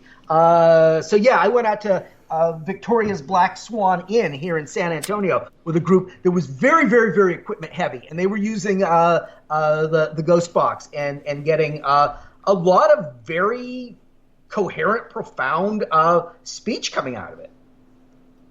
Yeah, and it was funny because what she was picking up on her Ghost Radio app, and I'm picking up on my dowsing rods, is colliding or colluding or whatnot. Like, it's feeding off of each other. We're getting the same information, basically. Yeah, and we even got a picture of an entity, like, peeking around a tree, and we had picked up on a guy that had died in the Animas River because he was drunk. Oh, wow. And ended up, slipping and getting washed away. We had another guy, Michael Flanagan, that drowned this year, and we're still trying to figure out that story. But with the apps, it's kind of like hit and miss a lot. Mm-hmm. We had one prolific case, and we went early morning, which I'm totally against. I hate mornings. I'm a night person. I do. I'll stay up till the sun comes up sometimes. And I do every day. Yeah. Yeah. I think it's part of paranormal PTSD and other PTSD, but yeah, it's just a part of our life.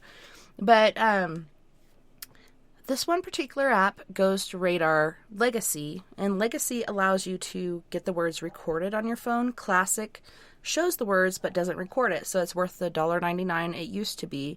Now I think it's like $2.99 because I just paid for it again for my son to have it on his phone. But we picked up on at the railroad station, they thought her name was Emmy.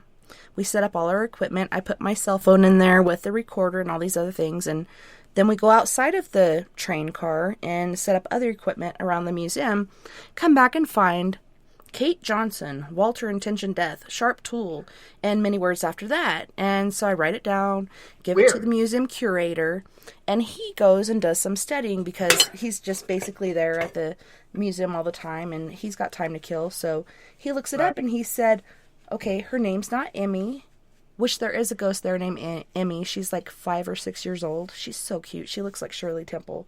But Emmy's there, but that's not what they were picking up on. It was Kate Johnson. She was a prostitute from Alamosa. She had fallen in love with this firefighter. He took her on this. Alamosa, charming town. Yes, pretty interesting. We were going to do our first paranormal outing right outside of there where the UFO lookout site is, but due to COVID, we had to postpone it for next year, which we'll probably have to postpone it another couple years, depending on how this goes. But, yeah, to find out that she was real. She was a prostitute back in the late 1800s. She fell in love with a firefighter. He took her on the train to elope because they didn't want to get married there due to the history and such. They wanted to get married somewhere else. Well, being she was a working woman, Walter, the brakeman, which I have to share these pictures with you. I'll send them here shortly. But he found them together. A fight ensued. He stabbed the firefighter to death. Walter, in turn, was thrown off the train and broke his collarbone. Poor guy. Lord. You see, some of these stories are so sordid. Yeah, and then Kate, she felt guilty. Had she not been there, this wouldn't have happened. So her madam took really good care of her, sent her to California. She tried to move on with her life, but ended up doing suicide because she felt so guilty. And she never got over the loss. She was stuck on that car because she was Catholic and she believed in purgatory. So that, for her, was her purgatory. And out of all the things you could think of to release her, This Catholic school class comes through. The museum curator wasn't going to tell them the whole story, but something said, you need to tell them. So he told them, and then he's walking off the train car, and as you're walking on him, you could feel it rocking back and forth. So he thought the class was following him. He gets down the stairs, and all of a sudden he hears them saying this prayer. And he grew up Catholic, and he's like, I had never heard this prayer before. It was so beautiful, and it made the hair on my arms, and it's making the hair on my legs raise right now. Like, I just shaved, and I think they're growing 2 inches, but he said it was so beautiful, and he never heard it before. And so he asked them, what prayer did you just say? And they said a prayer of release from purgatory. So a week later, I show up down there, and he told me what happened. And he's like, can you go back there and see if you sense her? Because I think she's gone. And she was. Like, generally, you'd walk up the stairs, feel anxiety. You'd get inside, feel claustrophobic. Right. And then you'd get back towards the kitchen area and feel heat on your face. And then there was just this anxiety, because that's where the whole fight had happened. She came back 3 months later due to what I believe is a free agency or free will to take care of Emmy, because Emmy was there, and we tried to go in and get her story. But every time we tried to, Walter the brakeman would come in and cuss and raise hell, and she'd go away, and he'd stay there and still belittle us, and then he'd go away. Yeah. But I'm glad she came back, because Emmy does need help, and we were trying to help her, but we couldn't get past Walter being an ass, you know what I mean?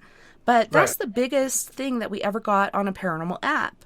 After that, it's just like kind of hit and miss. Like, you're getting words you don't understand, because it's not telling a story. It's just like different random words, not making sense. You can kind of like put together the puzzle, but like I said, it's hit and miss. You can't really make any sense of it. But that was just basically laid out. So that was awesome. But otherwise, it's some pretty interesting experiences in your investigations. Yeah, and we got the museum curator got a picture of her on a game cam, which I'll send to you in a minute.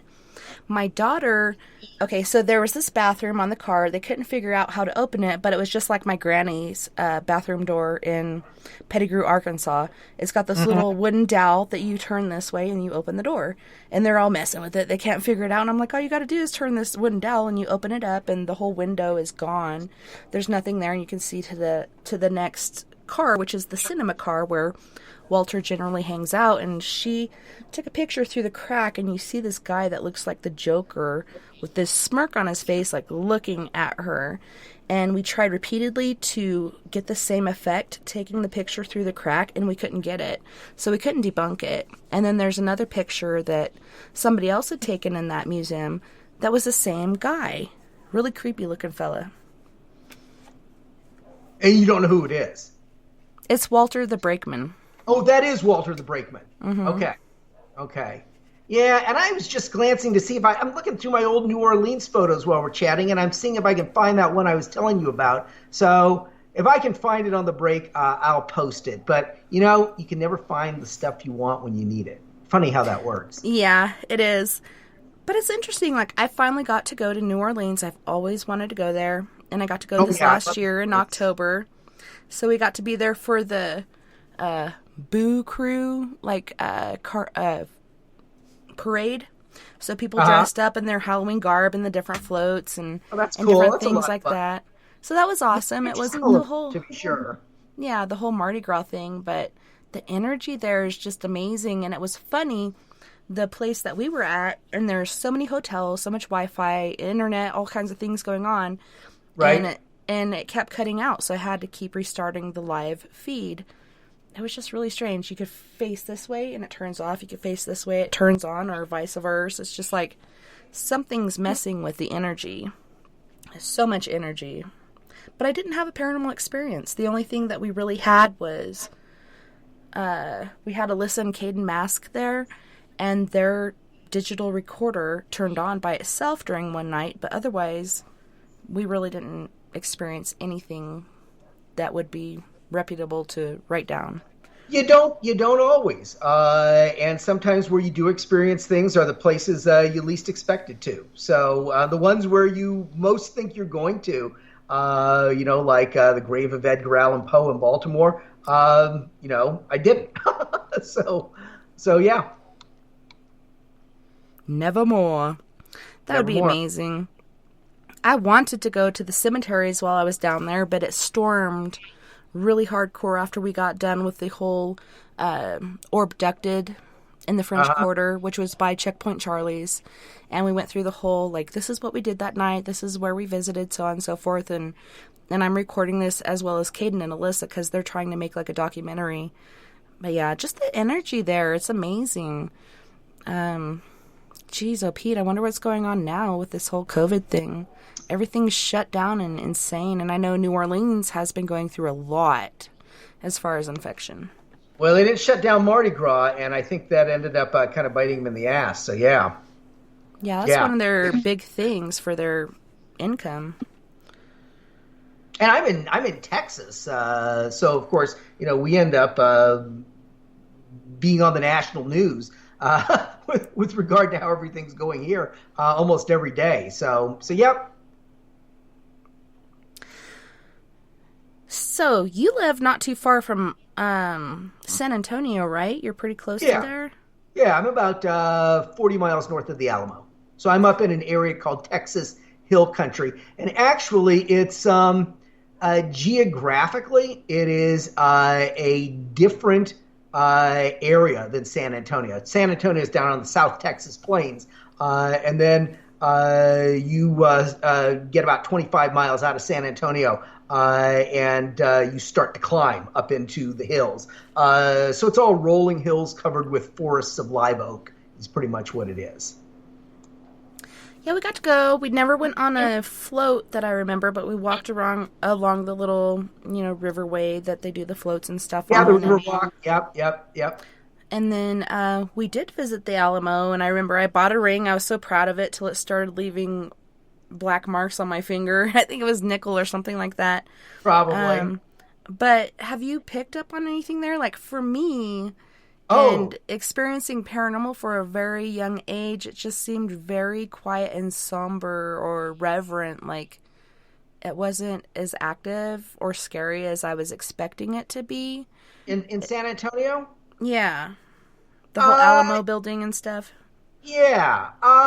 Well, see, if you're going to investigate that area, and this is something anybody listening who ends up going there should keep in mind, it always drives me batshit crazy. People go to the Alamo and they'll say, it was smaller than I thought it was going to be.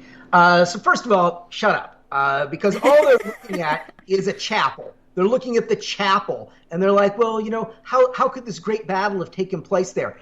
But the Alamo was originally a walled compound that was so large that it encompassed all of the hotels that now surround the Alamo. So there's this Crockett Hotel. There is good grief, I shouldn't be drawing a blank on all this because I've been to all these sites. There's the just grab my book. Fortunately, I've got a book on this. Yeah, you're just probably vicariously picking up on my all-the-timers, so you're getting brain farts and can't remember names. Yeah. Well, maybe. But the Menger Hotel is the big one. So the Menger Hotel, the Crockett Hotel, the Emily Morgan Hotel, and Hotel Indigo, they're all surrounding the area where they're really surrounding sort of like the four corners of the area where the Alamo was. And they were all originally part of the battleground. So like the front desk area of the Crockett Hotel is where possibly Crockett was actually killed. He might have actually been killed right there. The lobby of the Indigo Hotel is where Travis was probably killed. So the area of investigation is much more extensive there than people give it credit for. And the best way to conduct an investigation of the Alamo, the first thing you want to do if you want to conduct an investigation of the Alamo, is check into one of the hotels. Check into the Menger Hotel, check into the Emily Morgan Hotel, and spend a couple of days down there and investigate the hotel as part of the investigation of the Alamo. Can't go Well, in it's like you're saying, like, this area encompasses this whole area. People don't realize it. They look for that distinct building that they've seen repeatedly in pictures and on That's this right. ringer, so on and so forth, and don't realize the majority of where it really actually happened. I Yeah. could just sit there and imagine the different things that happen at these different hotels. I wonder if people tend to check out early. Like, I can't sleep here. I gotta leave. You hear that all the time with regard to the Menger Hotel in particular, that people will experience weird things there. And really, a lot of this goes way beyond the Alamo. It's near the Alamo, but there is a cell in the basement of one of the buildings there that Geronimo was reputedly kept in after he'd been captured and was being transported by the Army up for incarceration in Fort Sill, Oklahoma. So there's Geronimo stories that tie in with the area. There was an incident where a housekeeper backed a cart into an elevator, and the elevator car wasn't there. It was at the bottom of the shaft, and she plummeted down the shaft 6 stories and was crushed by her cart. And that was only like 20 years ago. So she's one of the ghosts that's believed to haunt the Emily Morgan Hotel. The heir to the King Ranch, which is this huge 800,000 acre ranch, died in one of the rooms at the Menger Hotel, and he's believed to haunt that room. So you've got all the Alamo ghosts and all the Alamo hauntings. And people will go there, and they get there at night. Everyone wants to investigate at night, and of course it's closed at night because it's a state sanctuary, so they're not allowed in. So they just kind of wander around like assholes in front of it and talk about how small it was, and they're just standing out sort of in a public area, looking at the facade of this small building, and that's all they come back to report. It was small, and we didn't find anything. The bonfire. Where one of the 3 bonfires where the bodies of the Alamo defenders were burned is in a spot in the River Center Mall. And people who have worked in some of the stores and kiosks in the area of the mall next door to the Alamo, where the bodies of the Alamo defenders were actually burned, they've reported a lot of things because this is the spot where the people who fought and were killed there were cremated. This goes back to the question you asked. Do I do research before I go and investigate sites? Yes, I do, and everybody should. If you've heard that the Alamo is haunted and you go there and you turn on your little whirly-gig machine and you stand there waiting for it to do something until the Texas State Trooper comes along and says, well, you've been here long enough. You need to move on. Then nothing to see here. Move along. Your investigation's going to fail. If you research out what rooms of the Menger Hotel or the Crockett Hotel or the Emily Morgan Hotel are reputed to be haunted, and you book one of those rooms and you stay in one of them for 2 days, and you conduct your operation knowing the background of what really happened and where, then you're going to have probably a more productive investigation. Laziness never does anybody any favors. No, not really. Unless you like love handles and such. No, but that makes sense, though. You're saying, so this thing that we all think about as the Alamo, this certain building, was a chapel. So that makes sense why it was so peaceful and reverent and very quiet to me instead of getting all this chaos and energy, Sure. Yeah. This is a place of sanctuary, so... Well, and then the other thing is, you're not even allowed to take pictures inside the chapel of the Alamo. So the thing that most people think of as being the entirety of the Alamo, the sanctuary, you're not even allowed to take pictures in it. So that's probably part of it as well. Because it's considered sacred ground, so people they're not allowed to take pictures. You're not allowed to shoot video, so that sort of foils a lot of what you can do with an investigation as well, unless you understand that the battlefield was actually huge, and that like I said, all the surrounding hotels, which are publicly accessible, were all on the battlefield. And going beyond that, what a lot of people don't know, which I alluded to, is that the Alamo defenders were all burned by Santa Anna's men. They were all dumped onto bonfires and cremated. Their ashes were gathered up and put into a huge urn, which is now at San Fernando Cathedral, one of the oldest cathedrals in North America, which is just a half mile away from the Alamo. So if you want to do a paranormal investigation that involves the spirits of the Alamo defenders, and you don't know that they're actually interred at San Fernando Cathedral, and go over there and investigate the little entryway chapel where their ashes are, once again, that's not doing the kind of due diligence that you should if you actually want a productive investigation. So Santa Anna cremated them. That's correct. Were they the people that collected the ashes, or was it people after the whole battle of cremation that came in and cleaned it up to? It was Texians. So, okay. Patriots of Texas, who after Santa Anna's army marched out, went and collected up the remains. And Santa Anna's army left pretty quickly. The Alamo, of course, was a Texian loss. And all the defenders, except, maybe according to legend, one or two who got out, were killed in combat, and then their bodies were burned. Then Santa Anna and his army marched out, and they ended up being defeated at an area called Buffalo Bayou, right outside of Houston. So about, a couple hundred miles to the east, like the following month. So the Texas Revolution ended, just weeks or a month, I think, after the Alamo, if I've got that correctly, but in the Houston area. Yeah, that was just such a crazy and intense and immense, his point of history for us. I just cannot imagine being there. Poor Davy Crockett and everybody else that was there. I could not imagine. I would not want to be in their shoes, but kudos to them for trying to fight for us. And it's awesome that we did actually win in the end, but what a major loss. Davy Crockett. Well, we don't know that song.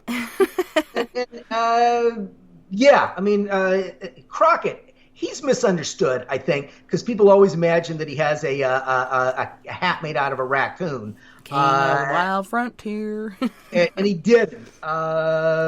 He just wore a normal hat, like a normal person, and he never went by Davy. I think a lot of people got confused. American lore, and you got to be my age or older to actually remember this, but there were two shows back in the late 60s or early 70s, and one was about Davy Crockett and one was about Daniel Boone.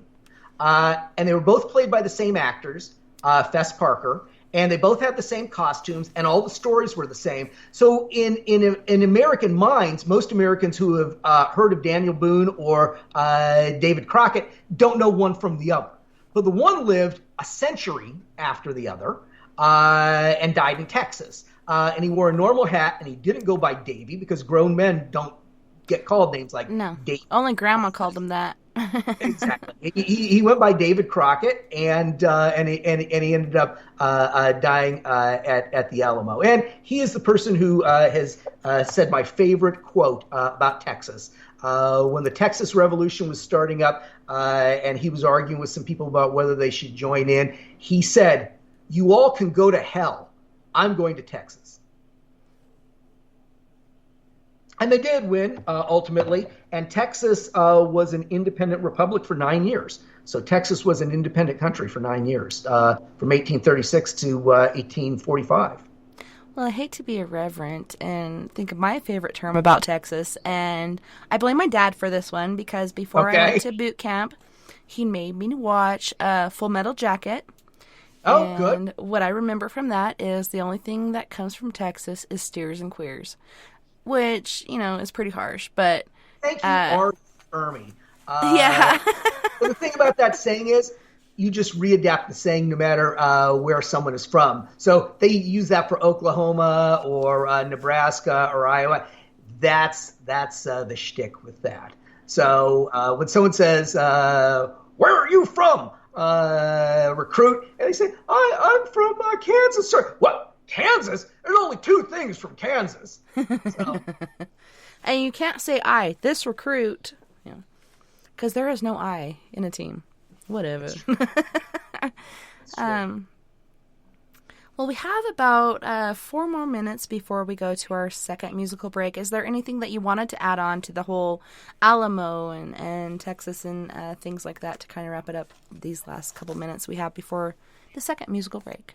I would say that if people are making qualitative choices about places they should visit or conduct investigations or at least feel the presence of spirits, that they should do a little research, and that the Alamo in San Antonio should be at the top of their lists. And I will say that the Alamo is one of 5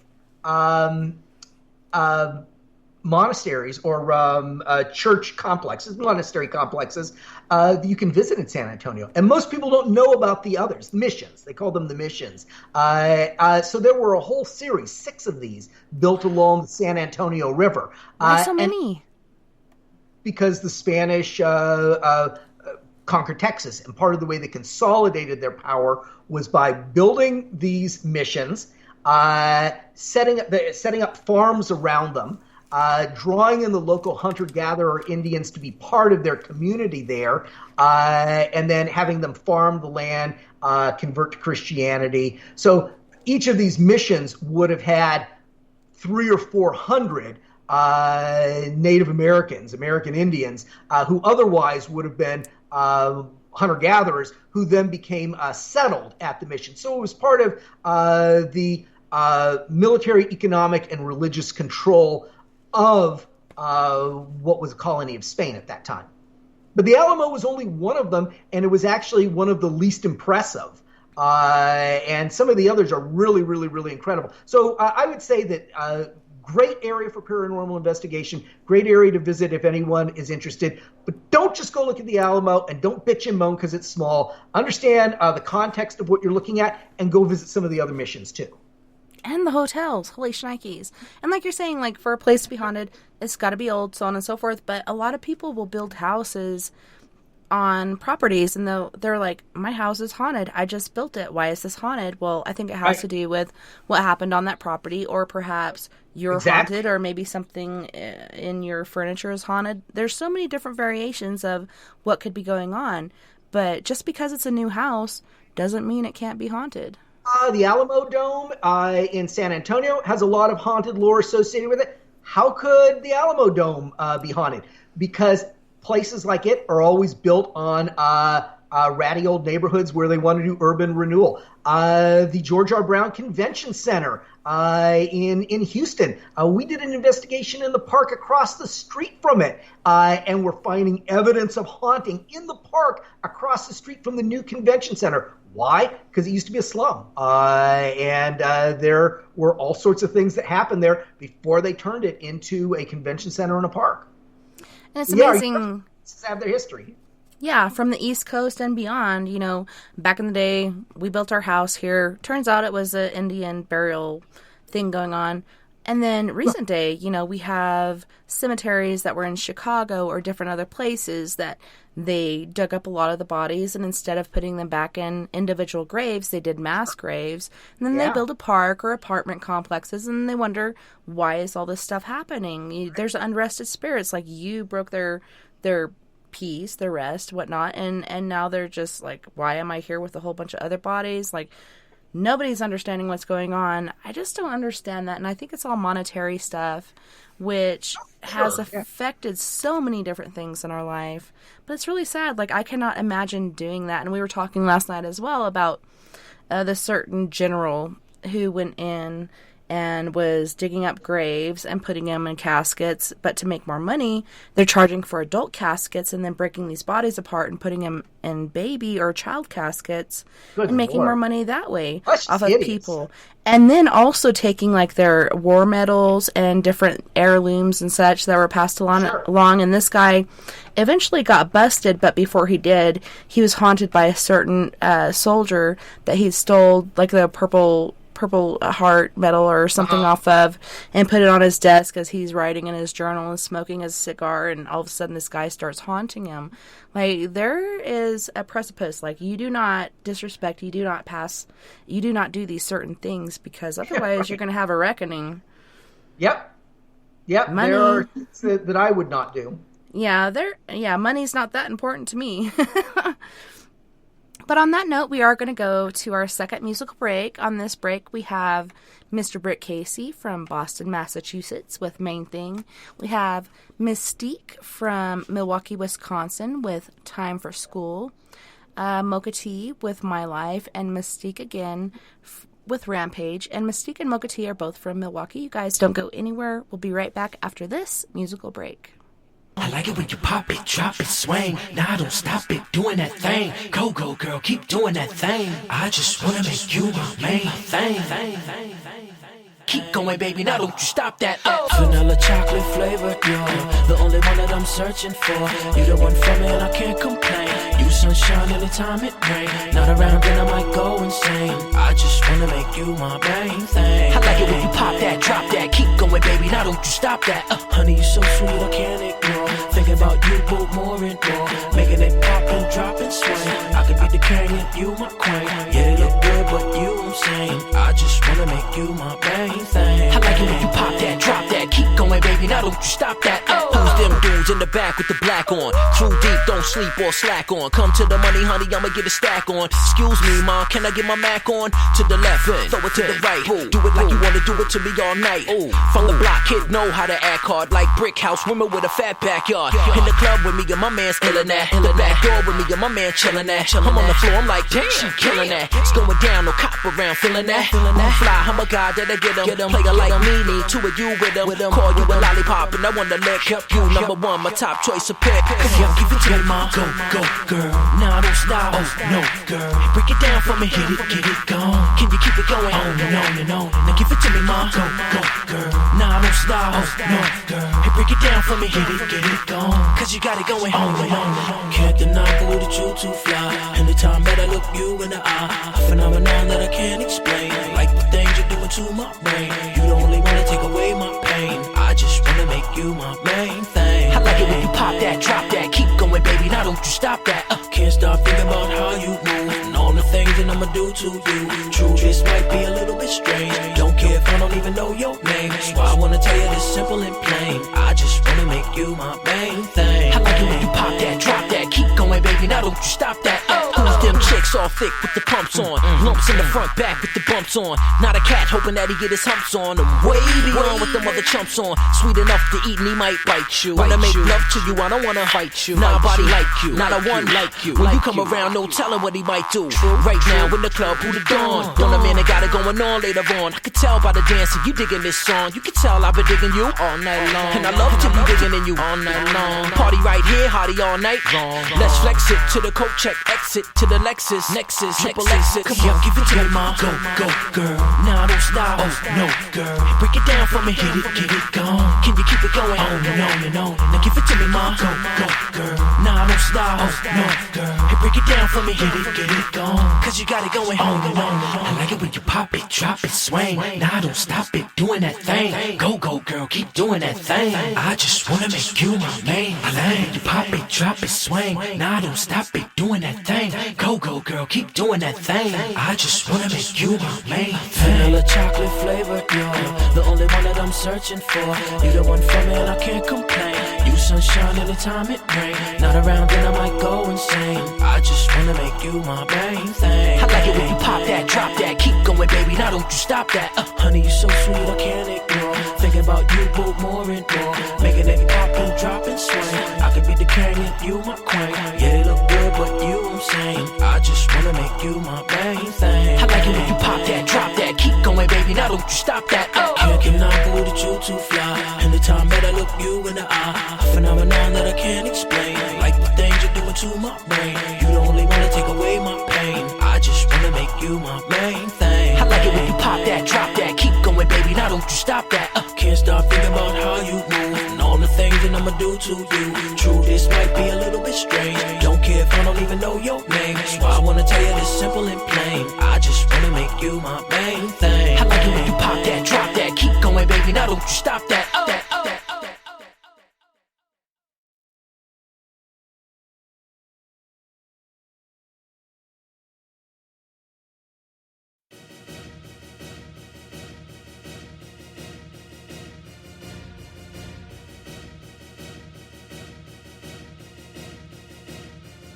Do you believe? Are you ready? It's time for school. Roll out your red carpet. You gotta love to learn and have fun. It's time for school. Do you believe? Are you ready? Get ready. It's time for school. Roll out your red carpet. You got to love to learn and have fun. It's time for school. The funniest memory that I could recall is getting up to sharpen my pencil as a kid, showing off my new outfit from head to toe. Yo, I love the life of 3 9-year-olds with hyper goals. My mind be blown. Don't get upset when the answer's wrong. Pray for strength and you'll survive to be strong. I am a teacher, it's how I define myself. Help me vibe so well, don't stress. Do your best and forget the rest. Mama made sure we pray to God, highly blessed. And I am honored, no weapon formed against us should prosper. Don't ever forget. And I bet when you enter into school, you'll feel ultimate. No consequences of your accomplishments. Move away from the negativity, it got you bit. And if you getting in the midst, just take the time and repent. Stay focused, get a pencil, write about the lesson. Raise your righteous hand, find the answer to questions. Here be your main plan, leave a saucy impression. You are your own fan, you got this, is what I recommend. Do you believe? Are you ready? It's time for school. Roll out your red carpet. You gotta love to learn and have fun. It's time for school. Do you believe? Are you ready? It's time for school. Roll out your red carpet. You got to love to learn and have fun. It's time for school. Back then, I loved school. I was cool. I was putting in my dues. I ain't wanna be no fool. Mama had it poppin', school supplies and shopping. Success was an option. Math had me locked in, but English was my topic. Lunchtime, I had it rocking. Lunch tables was knocking, and we wasn't stopping. In gym, I was good from the 3. Like Stockton, music class, I had everyone stuck. They was watching. We wore bow straps with retros and the watches. Love life, humble yourself. That's my creed. Think with your mind and heart, you will achieve. Pray on it, give it to God and proceed. Your goals, ambition, and God is all you need. Imagination and will is something we can't teach. Remember Dr. King, he had a whole dream. You can do whatever you want. I believe. Do you believe? Are you ready? It's time for school. Roll out your red carpet. You gotta love to learn and have fun. It's time for school. Do you believe? Are you ready? It's time for school. Roll out your red carpet. You got to love to learn and have fun. It's time for school. Do you believe? Are you ready? It's time for school. Roll out the red carpet. Yeah, you gotta learn to love to have fun. It's time for school. Roll out the red carpet. Yeah.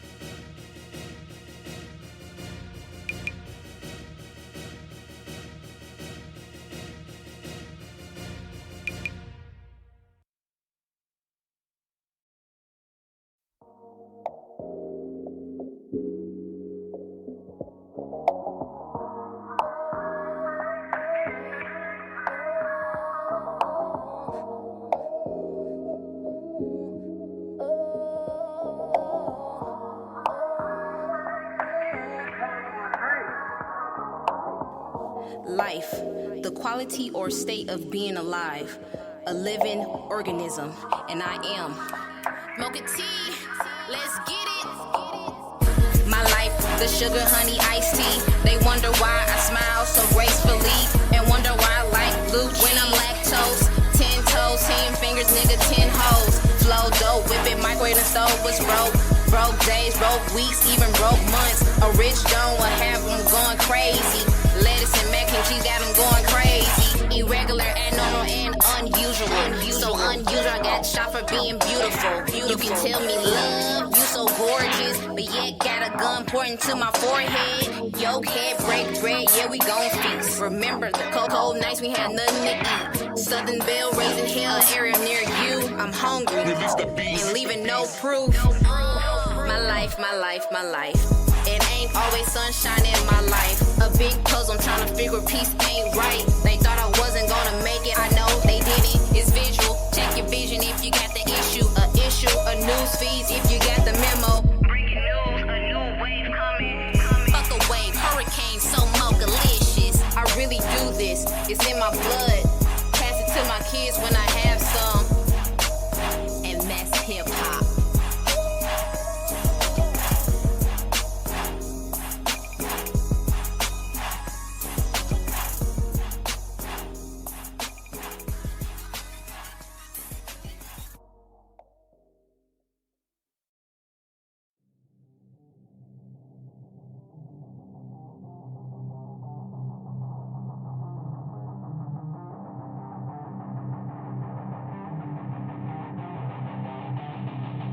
Spark so much fire, think I woke up the dragons. I'm the new beast, spitting apocalypse for a fantastic. Got the power from God, made the rest hard to breathe. I'm on the surface, flow so powerful, industry don't fit me. Spark so much fire, think I woke up the dragons. I'm a new beast, spitting apocalypse for a fantastic. Got the power from God, made the rest hard to breathe. I'm on the surface, flow so powerful, industry don't fit me. You people fire well, I'm the kind that made you inspire. Smoke detector can't take the battery is what I require. I am led to put me out, you need a metal lid. Stop, drop, then roll to your nearest exit. Not the one to play, we'll make you go back and edit. Make you jump double dutch till your leg legs. Head knobbing with the flow, man, I need a helmet. I just screwed up these verses and got them pregnant. One of a kind, and chick could step to my comparison. F the world up with this, man, I should just marry it. My words are weapons, biggest tools that can't fit in your kid. They sell it fake, hoping I'd rather kill your hope like ISIS. Still killing it, infinite, check the status, I'm getting the wind. Froze the flows with multiple codes, my symbols grows, I'm cold as snow. I know the principles, and we feasting the beast with the dragon relief. When it happens, it show that I don't play though. Step into us will be so fatal. Spark so much fire, think I woke up the dragons. I'm the new beast, spitting apocalypse for a fantastic. Got the power from God, made the rest hard to breathe. I'm on the surface, flow so powerful, industry don't fit me. Spark so much fire, think I woke up the dragons. I'm a new beast, spitting apocalypse for a fantastic. Got the power from God, made the rest hard to breathe. I'm on the surface, flow so powerful, industry don't fit me. Hey, it's swag. I done got back in my bag. I done had people laugh. I done seen people pass. I spaz like spaz. The garbage man and they trash. This of course I can't crash. This a race and I'm fast. I pass the fake and put all of it last. Dragon so I clash. I hide it all in the stash. We are diamonds, they are brass. I'm connected with no lag. She a spin 34 bag. That's my wife and I'm glad. Michael Myers with his stabs. Ali with his jabs. A scientist in the lab. JJ Watt in his past. The amigos with the dab. This is why I rap. And I got the nag. Spazzy rolled a sack with Mystique in the back. Money tall like Shaq. Weapons like Iraq. I am cancer in a pack. The 9/11 attack. We don't know no slag. You can't hold us back. Rock and roll with that. So much fire, think I woke up the dragons. I'm the new beast, spitting apocalypse for a fantastic.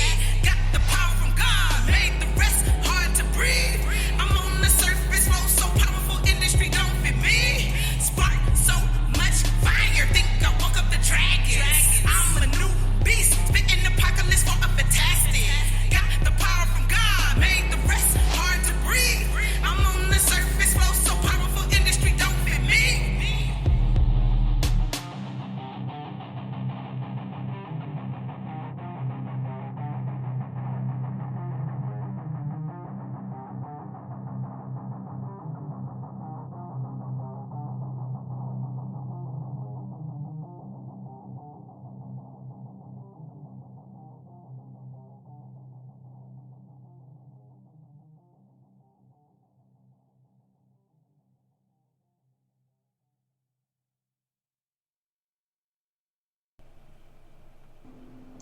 Welcome back, and thanks so much for joining us tonight on We Are Paradox Media's Late Night in the Rockies. Tonight we are joined by Michael O. Varhola. Yes, that's correct. Welcome back. I said Thanks. it right this time. You said it right enough before, so it's fine. Well, before it kind of reminded me of kind of Viking-ish, but yeah. People say that. I've gotten that before. And then I think I read something about a whole name change, or was it kind of like Garth Brooks did? He had this alter persona. Did you do a name change? I think I read something in Wikipedia or somewhere. Yeah, I hadn't told you that, so you must have read it somewhere else. I did a legal change name of my middle name back in 2003, I think. So many years ago. I mean, the bottom line is my middle name was named for someone who, you know what? Everybody's got weird family baggage. But my weird family baggage is that I was named after someone who didn't like me and really treated me pretty badly the whole time I was growing up. And I realized after a point, you know what? It sucks that I'm carrying around the name of this really unpleasant person. And I just don't want to do it anymore. So I changed my middle name and took more of an aspirational name, a name that's more points toward what I want my life moving ahead to be like, rather than what my life looking back was like. That's awesome. I changed my middle name, and I guess it was 17 years ago. So time flies, like you said. Can you tell us what it was and what you changed it to? Or well, it's easy enough to find out what it was, because if you look at any of my books before 2003, they all say Michael James Varhola.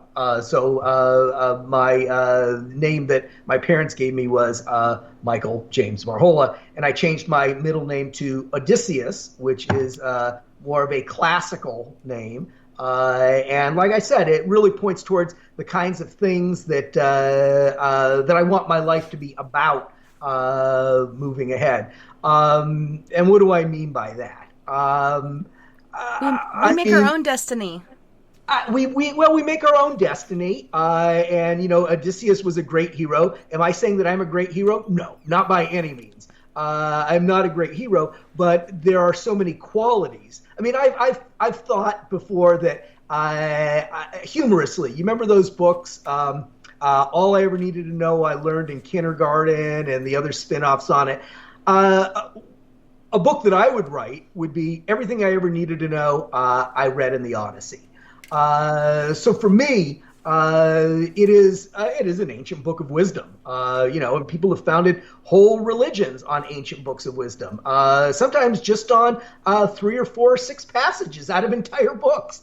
But for me, the Odyssey and a lot of these other classical works, they are blueprints for living, and they do give us lessons that I think we can live by, sometimes more effectively than by some of the more conventional philosophies people lead their lives by a lot of the times.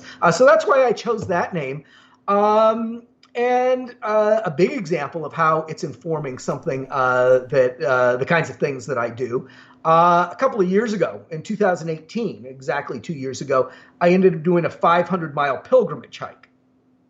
So I hiked from eastern France, across the Pyrenees Mountains, and then all the way across northern Spain to the city of Santiago.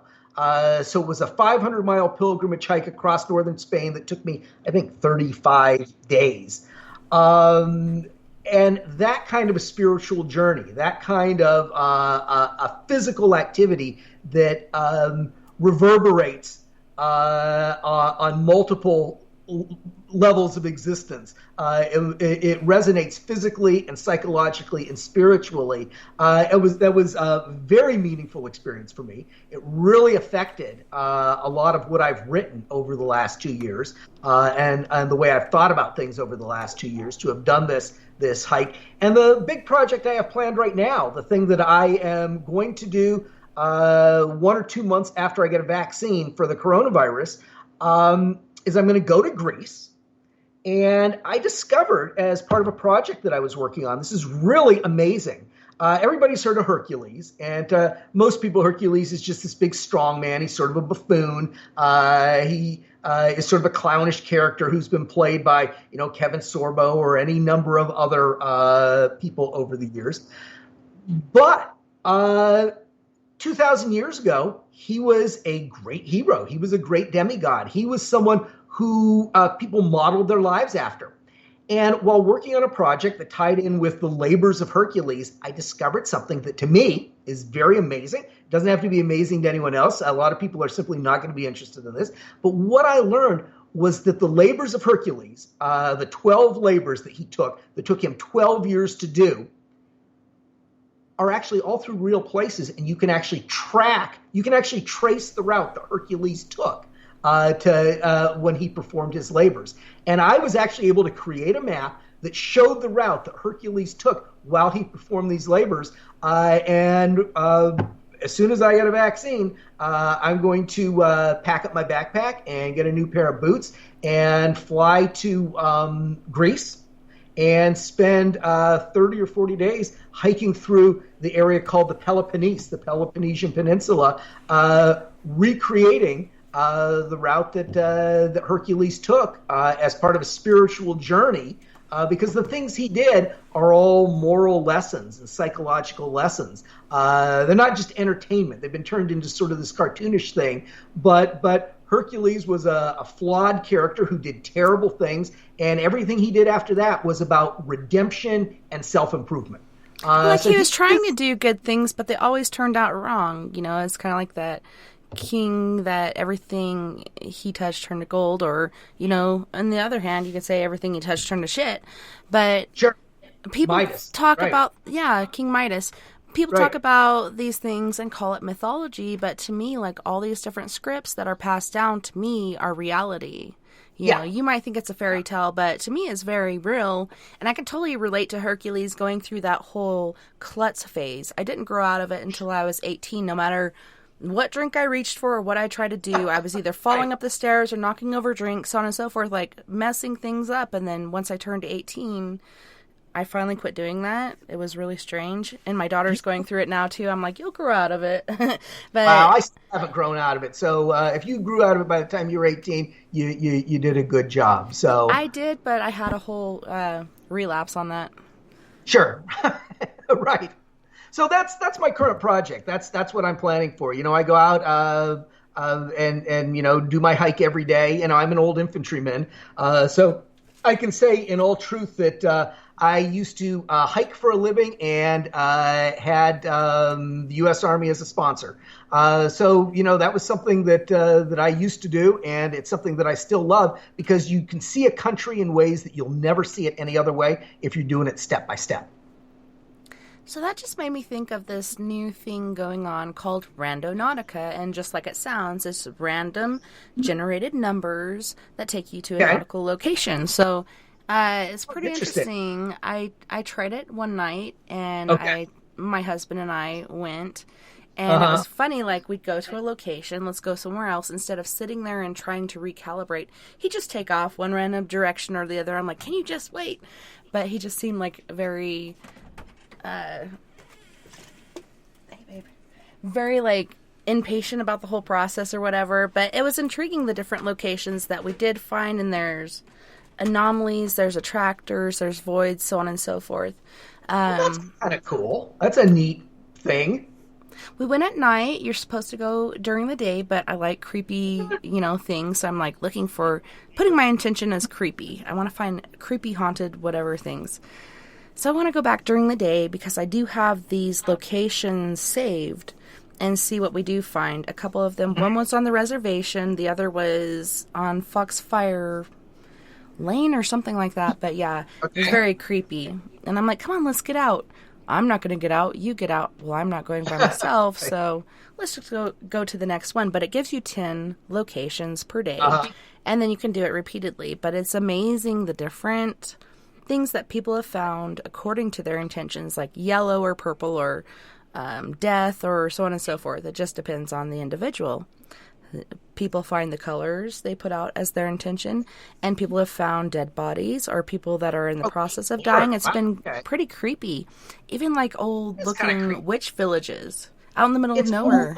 It's almost the way you're describing it. It's almost functioning as a divinatory tool. It's serving as an occult focus in a sense. And it starts with a school or a university in Australia. That's one of the things you can use. You can use your cell phone location, this thing or this thing. So you have to really look at it to decipher it. But it's interesting that it starts in Australia, and it's basically trying to mess with the matrix or something like that. I don't know. It's intriguing. Attractors have positive energy and are just vibrating. Voids are the opposite, and then anomalies are just that, anomalies. Right. Pretty interesting. Is it something you're going to do again? Yeah, I want to go back during the day and check out these different locations and see what I find. That sounds neat. Yeah, and people are like, okay, there's people in League, and they're leaving these different artifacts, so on and so forth, but... It's like geocaching. Yeah, how could you have this all over the world and have a certain amount of people that can go out and do this? It's virtually impossible. But it's pretty intriguing. Yeah, that is. But yeah, I mean, this sounds like it's related to geocaching, right? Yeah, somewhat. Yeah, people generally find different artifacts and they'll take them. Right. Yeah. Oh, that's kind of cool.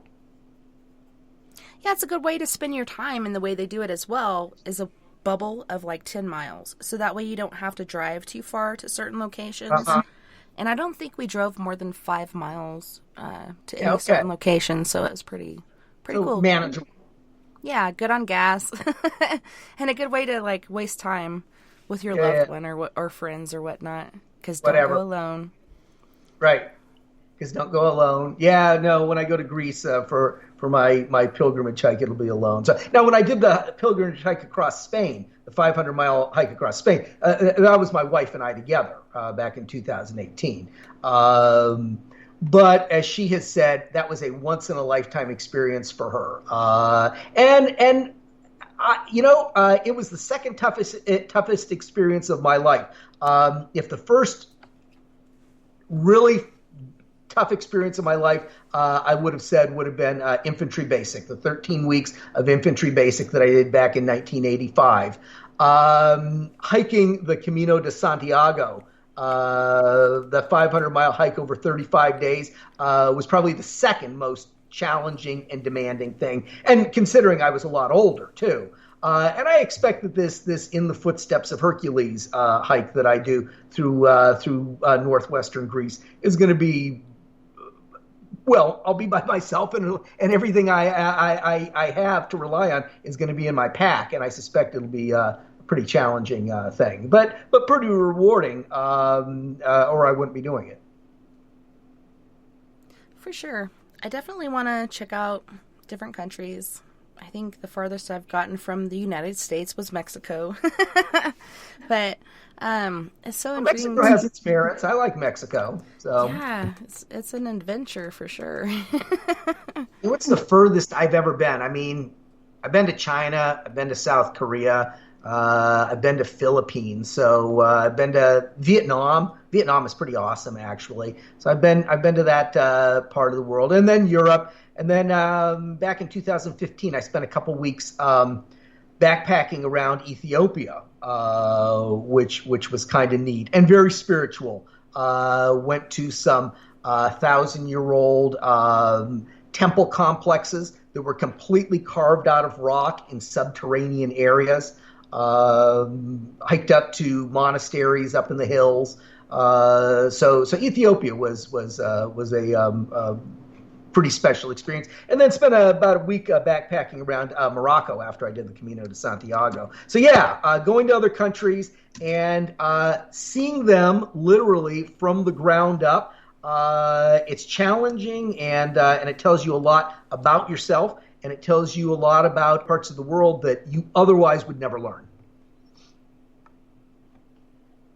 Yeah, it's so diverse, and I keep in contact with different people around the world, and it's just insane to try to comprehend their lifestyle.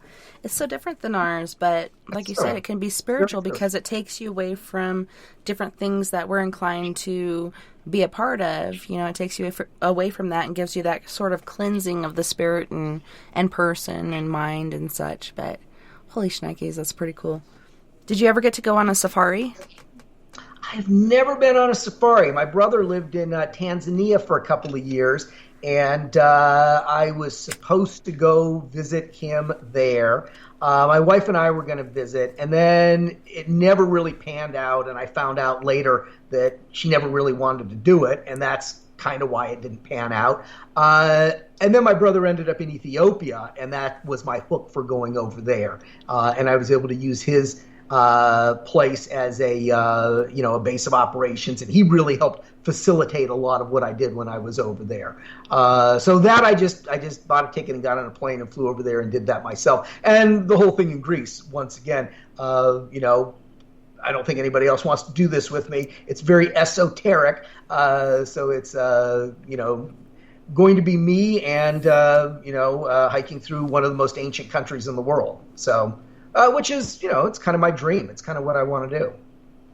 So you said it was like a spiritual experience. Did you have an awakening, or what exactly happened to make it kind of spiritual? Was it the getting away from modern technology, or was it something else?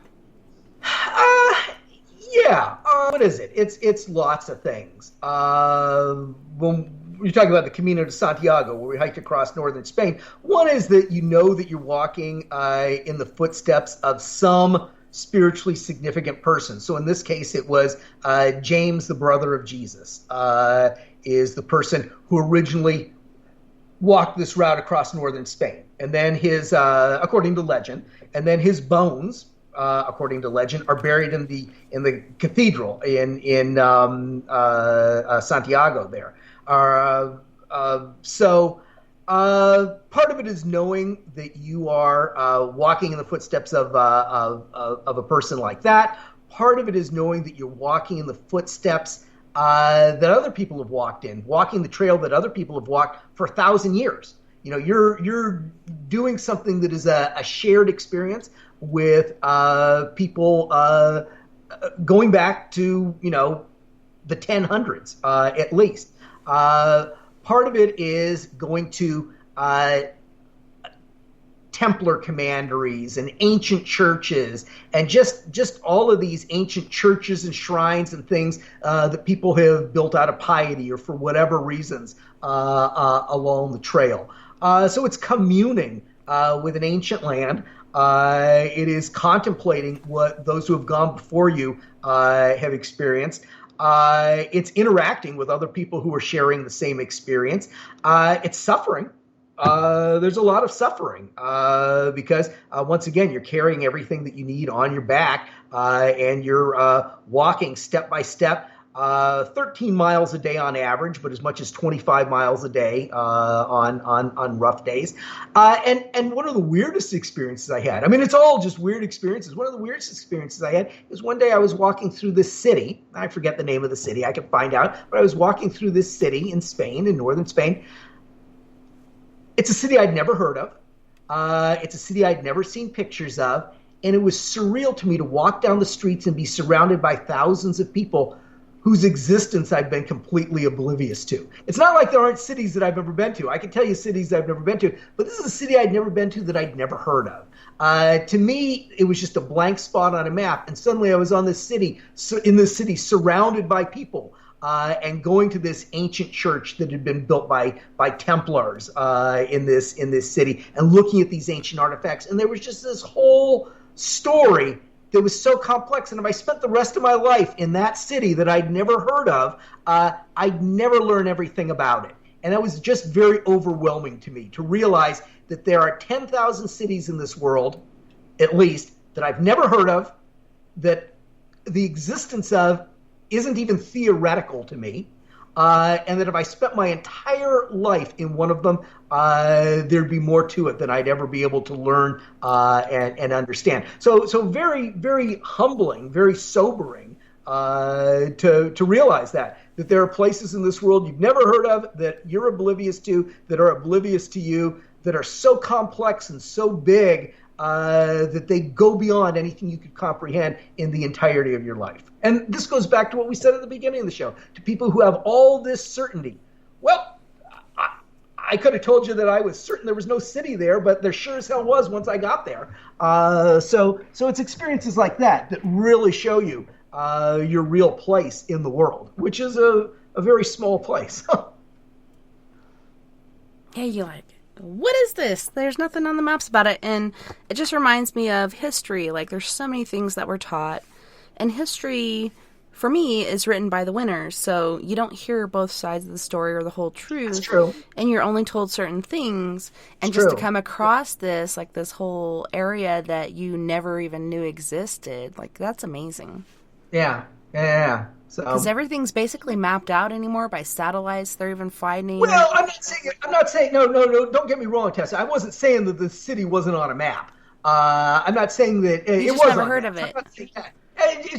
It's just a place I'd never heard of. It's just a place that I was oblivious to. That's all I mean. If I had taken the time ever before going there to zoom in on a map and look, it would have been there, of course. It's just a place that the existence of which that I was oblivious to. But there were all these people there, the 50,000 or 20,000 or however many people lived there, who had their own complex lives, and it was just very humbling to me to realize, be reminded, that there is just so much more going on that people realize. One of the funny things that struck me when I was visiting Hawaii many years ago was that people will say, well, I could never live in Hawaii because, you would get cabin fever. Well, good grief. It takes hours to drive all the way around the island of Oahu, and that's the island with Honolulu. It's not even the biggest one of the Hawaiian Islands. Most people get up every day, and they go to a job, which is some distance away, and they go to a store, and they take their kids to school, whatever. Most people are not going more than a couple miles or along a linear route more than that. They never bitch about getting cabin fever, and they're actually much more confined by circumstance or choice than someone who is living on an island.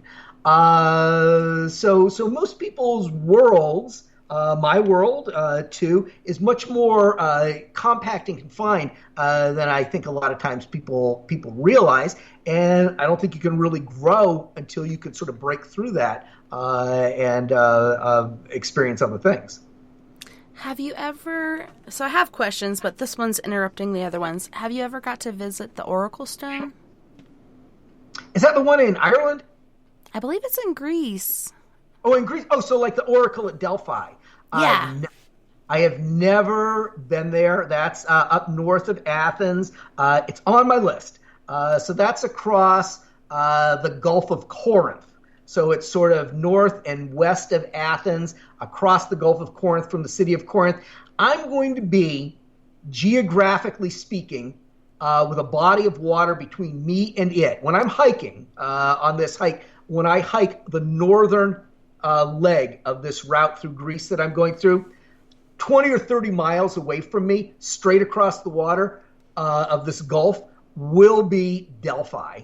And if, while I am doing this hike, once I'm done with it, if I can go to Delphi, that's on my list. So no, I have never been there.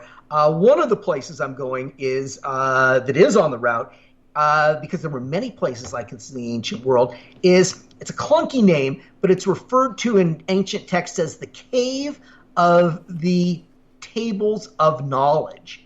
And it is a cave that was sacred to Hercules, that had inscriptions in the cave that people would go and meditate upon, and it would give them oracular visions of their future.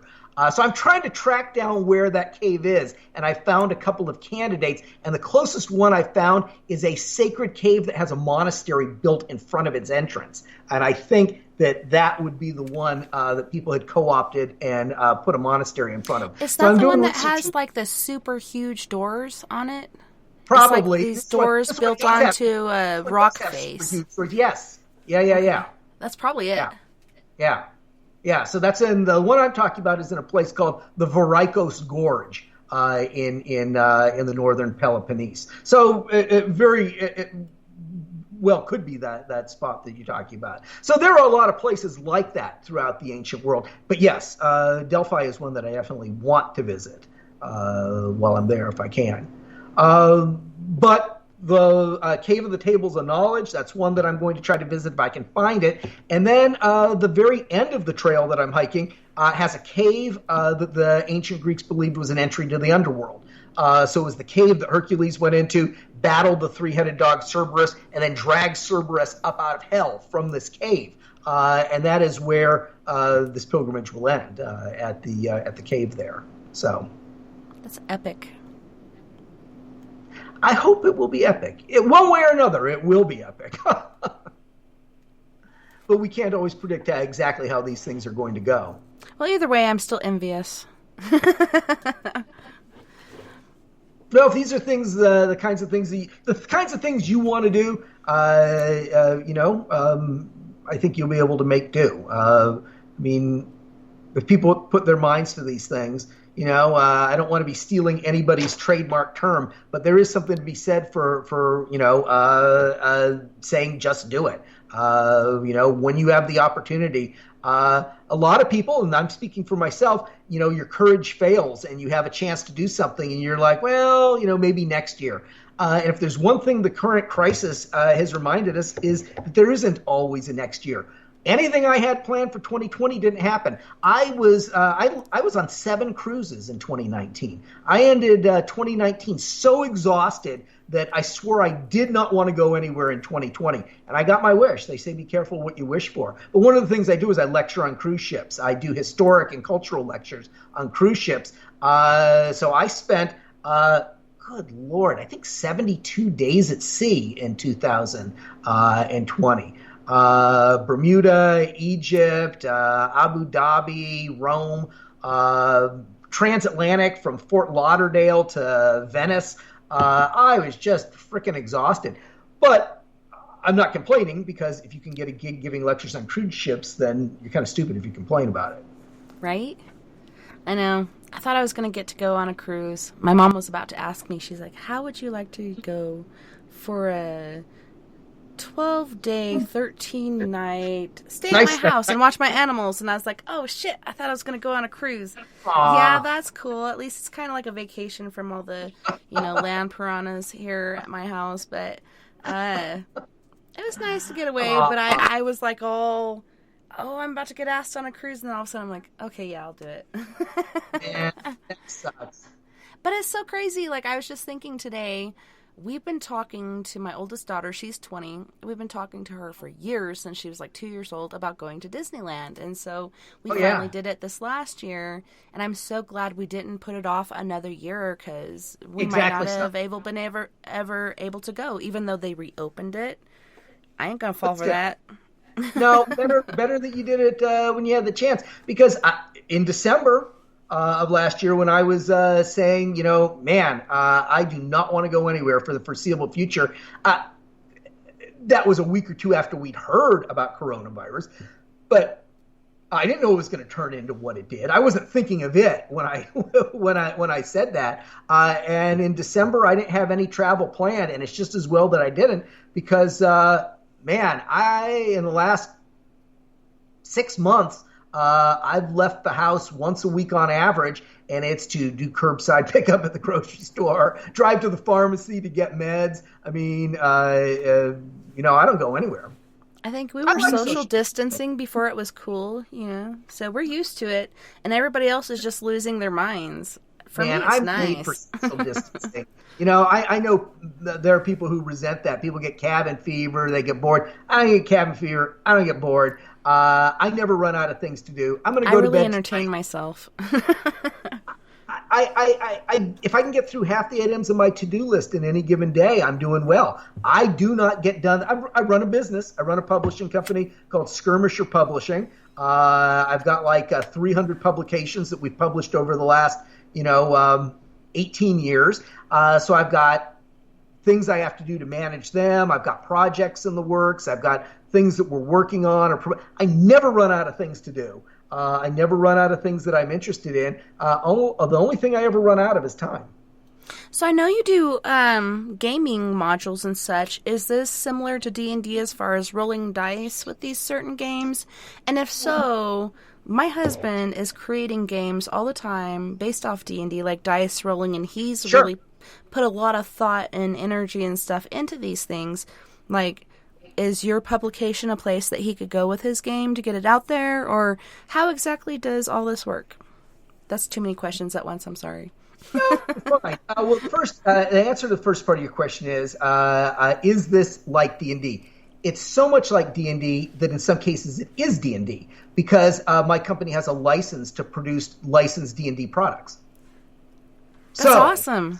So some of what we do, we have a bunch of adventures. Like, for example, when I got back from Ethiopia, I wrote a book called Men and Monsters of Ethiopia, based on the legends and folklore and mythology that I learned when I was there. And that is a licensed 5th edition D&D source book. So if somebody buys it, it's got a license from Wizards of the Coast, who owns Dungeons & Dragons, in the back of it. And that's something I published under license for Dungeons & Dragons. So a lot of what I do is for specifically for D&D. Then a lot of what I do is universal. So it's game books that don't have rules and can be used with any games. So, for example, we just released earlier this year a book called City Builder. And it's a 240-page guide that people who play D&D or any game can use to create cities for their games. So it basically tells you how to create a city, and it's based on research and my experiences going to medieval cities and ancient cities. We published a book, released one earlier this year, called In the Footsteps of Hercules, and that's the project I was working on. I wanted to create a fictitious pilgrimage trail where that showed how ancient people could follow the footsteps of Hercules, and that's when I discovered that people actually did that. I didn't just make it up. People really had done that, and they really did follow in the footsteps of Hercules. And that's when I realized the route existed. It was a real route. There's no mystery to it. So I've got a book, a universal book called In the Footsteps of Hercules. If you play D&D, you could pick up In the Footsteps of Hercules, and you could run your party's characters through an adventure that took place in the area that I'm going to hike through. If you played a different game, Savage Worlds or RuneQuest or any other game, you could use the same book because it doesn't have any rules. It just describes all of the places, and then you just plug your own rules into it. So I've written over the years maybe 35 or 40 books, and some of them are of that type. Like City Builder is basically a writer's guide. It's a writer's guide to people who want to write about cities in a realistic and compelling way. So that's a lot of the kind of thing that I write. And then beyond that, I've published other people's work, and we've published 250 or 300 things in the last 18 years. And I've written about part of or all of maybe 20% of them. Dang, that's a lot. That's what I do. And so, like I say, I don't get bored. I don't run out. I don't run out of anything except time. So, with people that are building these different modules on their own to play with their kids or family members or whatnot, like, would it be beneficial to them to come to you to get that game out there? Well, it wouldn't be beneficial for them to come to me because I am backed up years on projects. So specifically me, I don't take any new submissions because for a couple of reasons. One, I am sitting on stuff that people have submitted to me in good faith that I accepted for publication and that I've been trying to get to, working through for years. So I'm so far up right now that I don't even jerk people around and tell them that I can do something for them that I know realistically I can't. But you know what? There are all sorts of venues out there for people to just publish the things themselves, publishing their own D&D adventures. They can get them published. They can make them available to people in PDF or print, and he can just do it himself. And they will provide all the guidelines he needs to know. He doesn't have to go through someone like me or through an existing company. He can just do it himself. If he's got a couple of adventures and he just wants to get them out there, then he should look at DM's Guild. And I've never used DM's Guild myself, but every day when I'm on Twitter, I see people saying, just publish my latest thing through DM's Guild. So it's popular and people seem pleased with it, and it will allow someone to publish one or two things and not actually have to go through a traditional publisher. So that's what I would recommend. I just wrote it down on my Palm Pilot.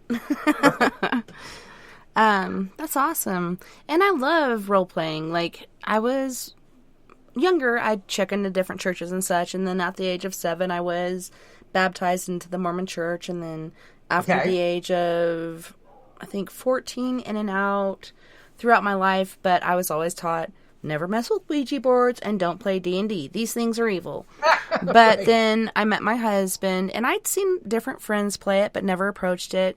But he has always been into that, and I really do love role-playing. And for me, I had one possession once, but never experienced anything evil as far as the game. I think it was just the location I was at.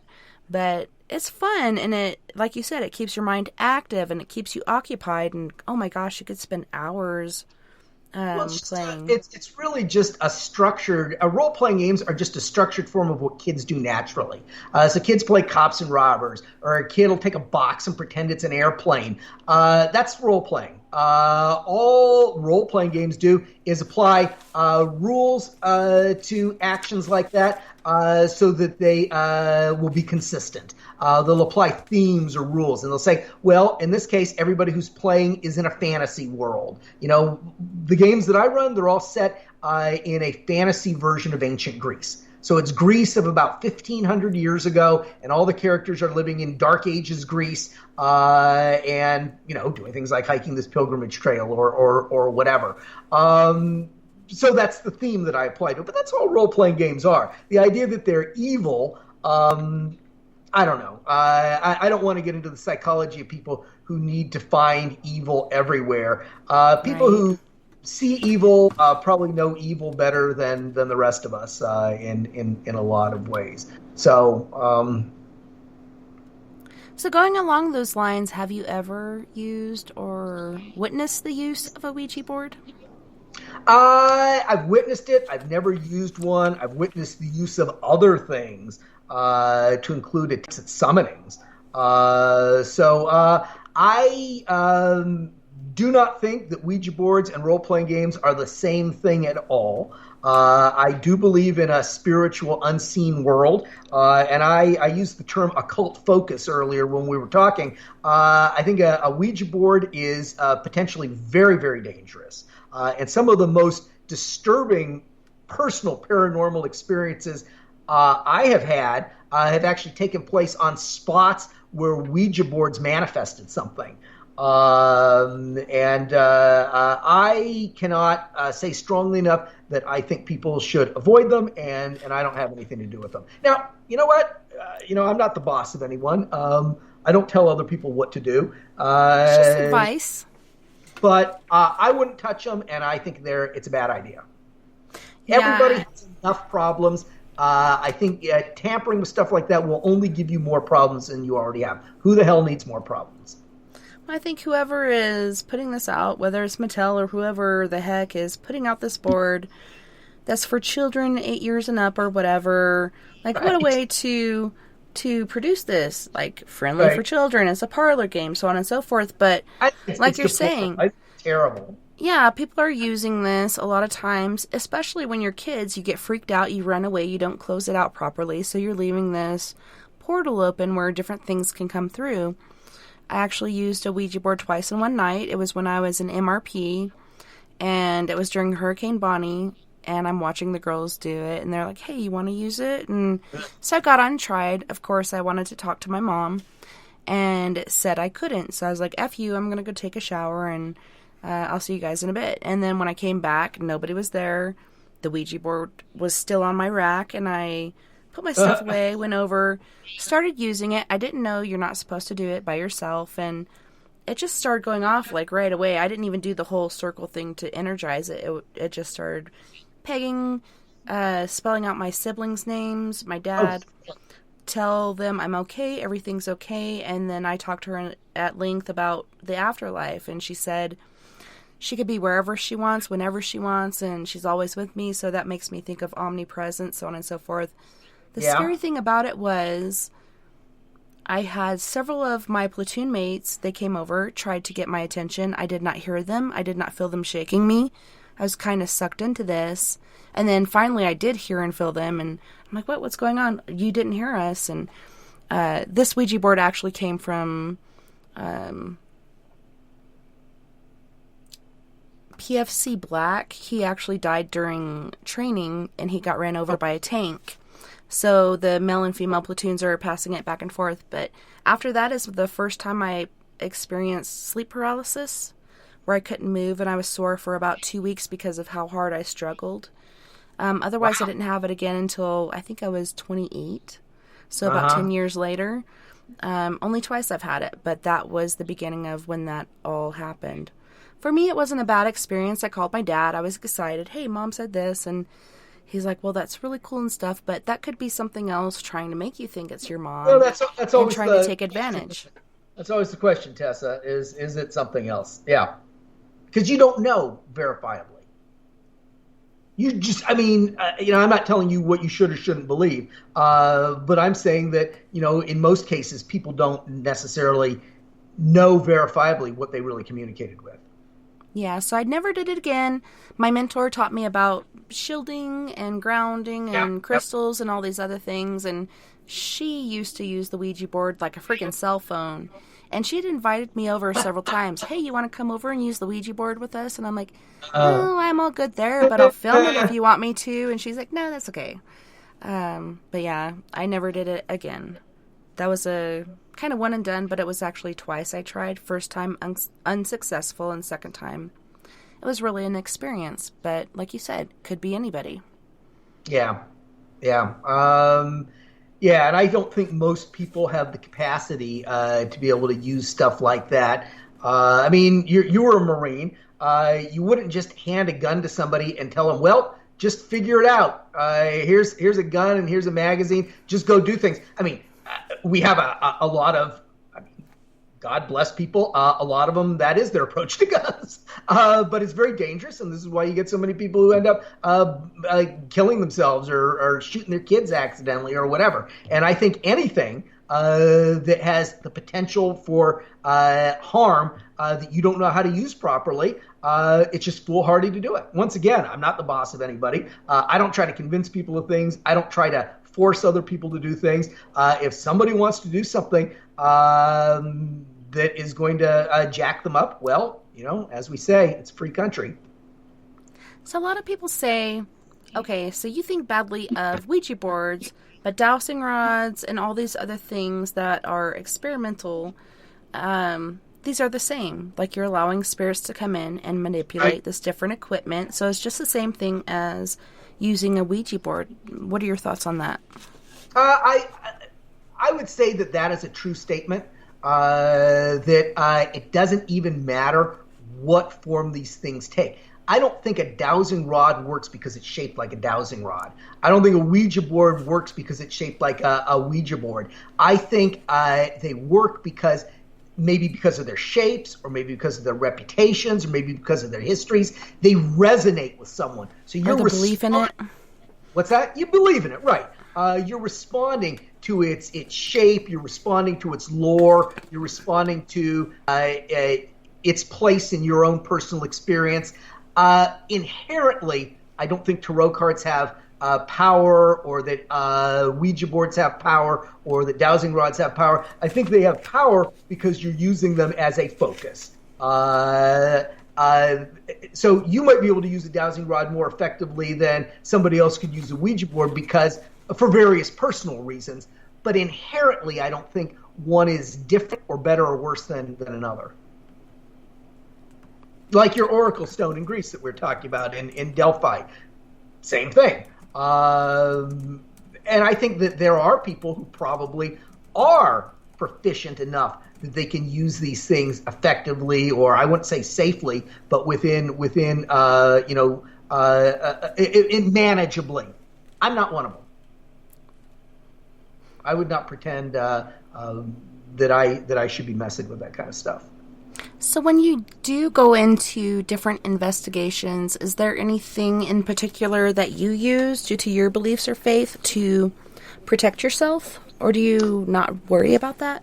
No, I worry about it. I worry about it very much. I learned early on, many years ago, like 35 years ago, shielding techniques that you referred to. And I never really, discussed methodology, just, in a public forum. But there are shielding techniques that I always employ when I go in somewhere. I don't do things that are disrespectful. I think it's hideous. This practice that you get among some ghost hunters where they go in and they act in a belligerent or nasty or baiting way because they're hoping to get some kind of a reaction. Those are people who act in a belligerent or nasty or baiting way with living beings, and they're called dicks. They're assholes. Right? I mean, those people are assholes, and we know them to be assholes.